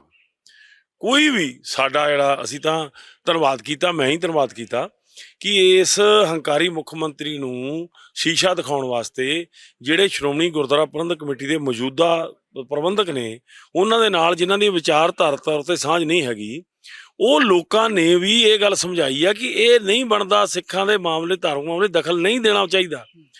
ਜਿਹੜੀਆਂ ਪਾਰਟੀਆਂ ਦੀ ਗੱਲ ਕਰੀਏ ਇੱਥੇ, ਕਿਉਂਕਿ ਸ਼੍ਰੋਮਣੀ ਕਮੇਟੀ ਦਾ ਵੱਡਾ ਜਿਹੜਾ ਹਿੱਸਾ ਉਹ ਸ਼੍ਰੋਮਣੀ ਅਕਾਲੀ ਦਲ ਨਾਲ, ਸ਼੍ਰੋਮਣੀ ਅਕਾਲੀ ਦਲ ਨਾਲ ਵਿਰੋਧੀ ਧਿਰਾਂ ਜਿੰਨੀਆਂ ਜਿਹੜੀਆਂ ਪੋਲੀਟੀਕਲੀ ਵਿਰੁੱਧ ਨੇ, ਉਹਨਾਂ ਨੇ ਵੀ ਇਹ ਕਿਹਾ ਕਿ ਇਹ ਗੱਲ ਨਹੀਂ ਬਣਦੀ। 75 ਸਾਲ ਦੇਸ਼ ਦੀ ਆਜ਼ਾਦੀ ਤੋਂ ਹੋ ਗਏ ਨੇ, 100 ਸਾਲ ਸ਼੍ਰੋਮਣੀ ਗੁਰਦੁਆਰਾ ਪ੍ਰਬੰਧਕ ਕਮੇਟੀ ਦਾ ਸਫ਼ਰ ਹੈ, ਅੱਜ ਤੱਕ ਕਿਸੇ ਨੇ ਇਹ ਜੁਰਤ ਨਹੀਂ ਕੀਤੀ ਜਿਹੜੀ ਜੁਰਤ ਇਹ ਗੱਲ ਇਹ ਕਰ ਰਹੇ ਨੇ। ਭਾਵੇਂ ਕਿ ਇਹ ਕਦੋਂ ਚੜ੍ਹੇਗੀ ਸਿਰੇ, ਕਦੋਂ ਨਹੀਂ ਚੜ੍ਹੇਗੀ, ਇਹ ਵੈਸੇ ਤਾਂ ਧਾਰਮਿਕ ਮਾਮਲੇ 'ਚ ਦਖਲ ਨਹੀਂ ਬਣਦਾ, ਕਿਉਂਕਿ ਦੇਸ਼ ਦੇ ਜਿਹੜੇ ਵੀ ਧਾਰਮਿਕ ਬਾਡੀਜ਼ ਆ ਉਹਦੇ 'ਚ ਕਦੇ ਕਿਸੇ ਸਰਕਾਰ ਦਾ ਦਖਲ ਸਿੱਧੇ ਤੌਰ 'ਤੇ ਆਇਆ? ਇਹ ਤਾਂ ਫਿਰ ਵੀ ਚੁਣੀ ਹੋਈ ਸੰਸਥਾ ਜਿਹੜੀ ਇੱਕ ਸੰਵਿਧਾਨਕ ਤੌਰ 'ਤੇ ਚੁਣ ਕੇ ਗੁਰਚਰਨ ਸਿੰਘ ਗਰੇਵਾਲ ਦੀ ਗੱਲਬਾਤ ਨੂੰ ਤੁਸੀਂ ਸੁਣਿਆ। ਜਿਹੜੀ ਅਗਲੀ ਗੱਲ ਕਰਨੀ ਹੈ ਥੋੜੀ ਜਿਹੀ ਚਿੰਤਾ ਵਾਲੀ ਹੈ। ਇੱਕ ਘਟਨਾ ਵਾਪਰੀ ਹੈ, ਉਹਦੇ ਵਿੱਚ 5 ਜਣਿਆਂ ਦੀ ਮੌਤ ਹੋਈ। ਵੈਸੇ ਤਾਂ ਕਹਿੰਦੇ ਆ ਕਿ ਬਹੁਤ ਸਾਰੇ ਲੋਕਾਂ ਦੇ ਵੱਖਰੇ ਵੱਖਰੇ ਸ਼ੌਂਕ ਨੇ ਤੇ ਸ਼ੌਂਕ ਦਾ ਕੋਈ ਮੁੱਲ ਨਹੀਂ ਹੁੰਦਾ, ਤੇ ਸ਼ੌਂਕ ਪੂਰਾ ਕਰਨ ਦੇ ਲਈ ਕਿਸੇ ਵੀ ਹੱਦ ਤੱਕ ਲੋਕ ਜਾ ਸਕਦੇ ਨੇ। ਘਟਨਾ ਪਹਿਲੇ 111 ਸਾਲ ਪਹਿਲਾਂ ਵਾਪਰੀ। ਉਹਦੇ ਵਿੱਚ 15 ਅਪ੍ਰੈਲ 1912 ਦਾ ਉਹ ਦਿਨ ਜਦੋਂ ਉੱਤਰੀ ਅਟਲਾਂਟਿਕ ਮਹਾਸਾਗਰ ਵਿੱਚ ਟਾਈਟੈਨਿਕ ਜਹਾਜ਼ ਡੁੱਬਿਆ। ਕੁਝ ਅੰਕੜੇ ਕਹਿੰਦੇ ਆ ਕਿ 1500 ਲੋਕਾਂ ਦੀ ਉਦੋਂ ਮੌਤ ਹੋਈ। ਉਸੇ ਘਟਨਾ ਦੇ 73 ਸਾਲ ਬਾਅਦ ਇੱਕ ਘਟਨਾ ਹੋਰ ਵਾਪਰਦੀ ਹੈ। 1985 ਵਿੱਚ ਕੈਨੇਡਾ ਦੇ ਕੋਲ ਇੱਕ ਇਲਾਕੇ ਦੇ ਵਿੱਚ ਇੱਕ ਜਹਾਜ਼ ਦਾ ਮਲਬਾ ਪਤਾ ਲੱਗਿਆ ਹੈਗਾ, ਟਾਈਟੈਨਿਕ ਦਾ ਜਹਾਜ਼ ਸੀ, ਤੇ ਉਹ 13,000 ਫੁੱਟ ਸਮੁੰਦਰ ਤਲ ਤੋਂ ਹੇਠਾਂ। ਫਿਰ ਇੱਕ ਕੰਪਨੀ ਨੇ ਸੋਚਿਆ ਕਿਉਂ ਨਾ ਇਸ ਮਲਬੇ ਨੂੰ ਦਿਖਾ ਕੇ ਤੇ ਵਿੱਚੋਂ ਪੈਸੇ ਕਮਾਉਣ ਦੀ ਕੋਸ਼ਿਸ਼ ਕੀਤੀ ਜਾਵੇ, ਕਿਉਂਕਿ ਮਨਸ਼ਾ ਤਾਂ ਇਹੀ ਹੈ, ਕਿਸੇ ਨੇ ਕੀ ਕਰਨਾ ਨਹੀਂ ਤਾਂ ਉਸ ਜਹਾਜ਼ ਦਾ ਮਲਬਾ ਦੇਖਣ ਦੇ ਲਈ। ਹੁਣ ਜਾਂ ਤਾਂ ਇਹ ਹੋਵੇ ਮੁਫਤ ਵਿੱਚ ਹੋਵੇ, ਉੱਥੇ ਤੱਕ ਜਾਣ ਦੇ ਲਈ ਜੋ ਪਣਡੁੱਬੀ ਬਣਾਈ ਗਈ ਉਹਦੀ ਕੀਮਤ ਸੀ ਇੱਕ ਜਣੇ ਦੀ ਟਿਕਟ 2 ਕਰੋੜ ਰੁਪਏ। ਤੇ ਅੱਜ ਜਦੋਂ ਇਹ ਖਬਰ ਸਾਹਮਣੇ ਆਈ ਹੈ ਕਿ ਉਸ ਪਣਡੁੱਬੀ ਨੂੰ ਦੇਖਣ ਦੇ ਲਈ, ਉਸ ਪਣਡੁੱਬੀ ਨੂੰ ਲੈ ਕੇ ਜਾ ਰਹੇ ਸੀ ਜਹਾਜ਼ ਦਾ ਮਲਬਾ ਦੇਖਣ ਦੇ ਲਈ ਟਾਈਟੈਨਿਕ, ਉਹ 5 ਜਣਿਆਂ ਦੀ ਮੌਤ ਹੋ ਗਈ। ਘਟਨਾ ਦੁਖਦਾਈ ਹੈ ਕਿਉਂਕਿ ਉਸ ਪਣਡੁੱਬੀ ਦੇ ਵਿੱਚ ਆਕਸੀਜਨ ਸੀ ਤੇ ਆਕਸੀਜਨ ਮੁੱਕਣ ਦੇ ਕਰਕੇ ਕੋਸਟ ਗਾਰਡ ਅਮਰੀਕਾ ਦੇ ਕਹਿ ਰਹੇ ਨੇ ਇੱਕ ਧਮਾਕਾ ਹੋ ਸਕਦਾ ਹੋਇਆ ਹੋਵੇ ਤੇ ਉਹਨਾਂ ਦੇ ਕਰਕੇ ਮੌਤ ਹੋਈ। ਹੁਣ ਉਹਦੇ ਵਿੱਚੋਂ 4 ਜਣੇ ਅਰਬਪਤੀ, ਇੱਕ ਉਹਨਾਂ ਦਾ ਸਪੁੱਤਰ, ਜਿਹੜੇ 5 ਲੋਕਾਂ ਦੀ ਮੌਤ ਹੋਈ ਹੈ। ਹੁਣ ਲੋਕ ਸੋਸ਼ਲ ਮੀਡੀਆ ਤੇ ਕਹਿ ਰਹੇ ਇਹਨਾਂ ਨੂੰ ਕੀ ਲੋੜ ਸੀ ਜਾਣ ਦੀ, ਪਰ ਜਦੋਂ ਨਹੀਂ ਗਏ ਸੀਗੇ ਉਸ ਵੇਲੇ ਤੱਕ ਉਹਨਾਂ ਦੇ ਸ਼ੌਂਕ ਸੀਗਾ, ਕਿਉਂਕਿ ਇੱਕ ਕੰਪਨੀ ਨੇ 2021 ਦੇ ਵਿੱਚ ਸੋਚਿਆ ਕਿਉਂ ਨਾ ਕਿ ਇਸ ਤਰ੍ਹਾਂ ਦਾ ਕੁਝ ਬਣਾਇਆ ਜਾਵੇ ਟਾਈਟੈਨਿਕ ਟੂਰਿਜ਼ਮ ਦਾ ਨਾਮ ਦੇ ਕੇ, ਤਾਂ ਕਿ ਲੋਕ ਉੱਥੇ ਤੱਕ ਜਾਣ। ਆਮ ਲੋਕ ਤਾਂ ਜਾ ਨਹੀਂ ਸਕਦੇ ਕਿਉਂਕਿ 13,000 ਫੁੱਟ ਧਰਤੀ ਤੋਂ ਹੇਠਾਂ, ਸਮੁੰਦਰ ਤਲ ਤੋਂ ਹੇਠਾਂ ਉਹ ਮਲਬਾ ਪਿਆ, ਤੇ ਉਸ ਮਲਬੇ ਨੂੰ ਦੇਖਣ ਦੇ ਲਈ ਲੋਕ ਜਾ ਰਹੇ ਆ। ਇਹ ਲੋਕਾਂ ਦੀ ਮਰਜ਼ੀ ਹੈ, ਲੋਕਾਂ ਦੇ ਉੱਪਰ ਹੀ ਛੱਡਦੀ ਹੈ ਕਿ ਇਹ ਕਿਉਂ ਜਾ ਰਹੇ ਨੇ। ਇਹ ਇੱਕ ਵੱਖਰੇ ਤਰ੍ਹਾਂ ਦਾ ਸ਼ੌਂਕ ਹੈ, ਪਰ ਇੰਨਾ ਜ਼ਰੂਰ ਹੈ ਕਿ ਅੱਜ ਉਹ ਖਬਰ ਵਾਹਵਾ ਚਰਚਾ ਦਾ ਵਿਸ਼ਾ ਬਣੀ ਹੋਈ ਹੈ ਕਿਉਂਕਿ ਲੋਕਾਂ ਦੀ ਮੌਤ ਹੋ ਚੁੱਕੀ ਹੈ।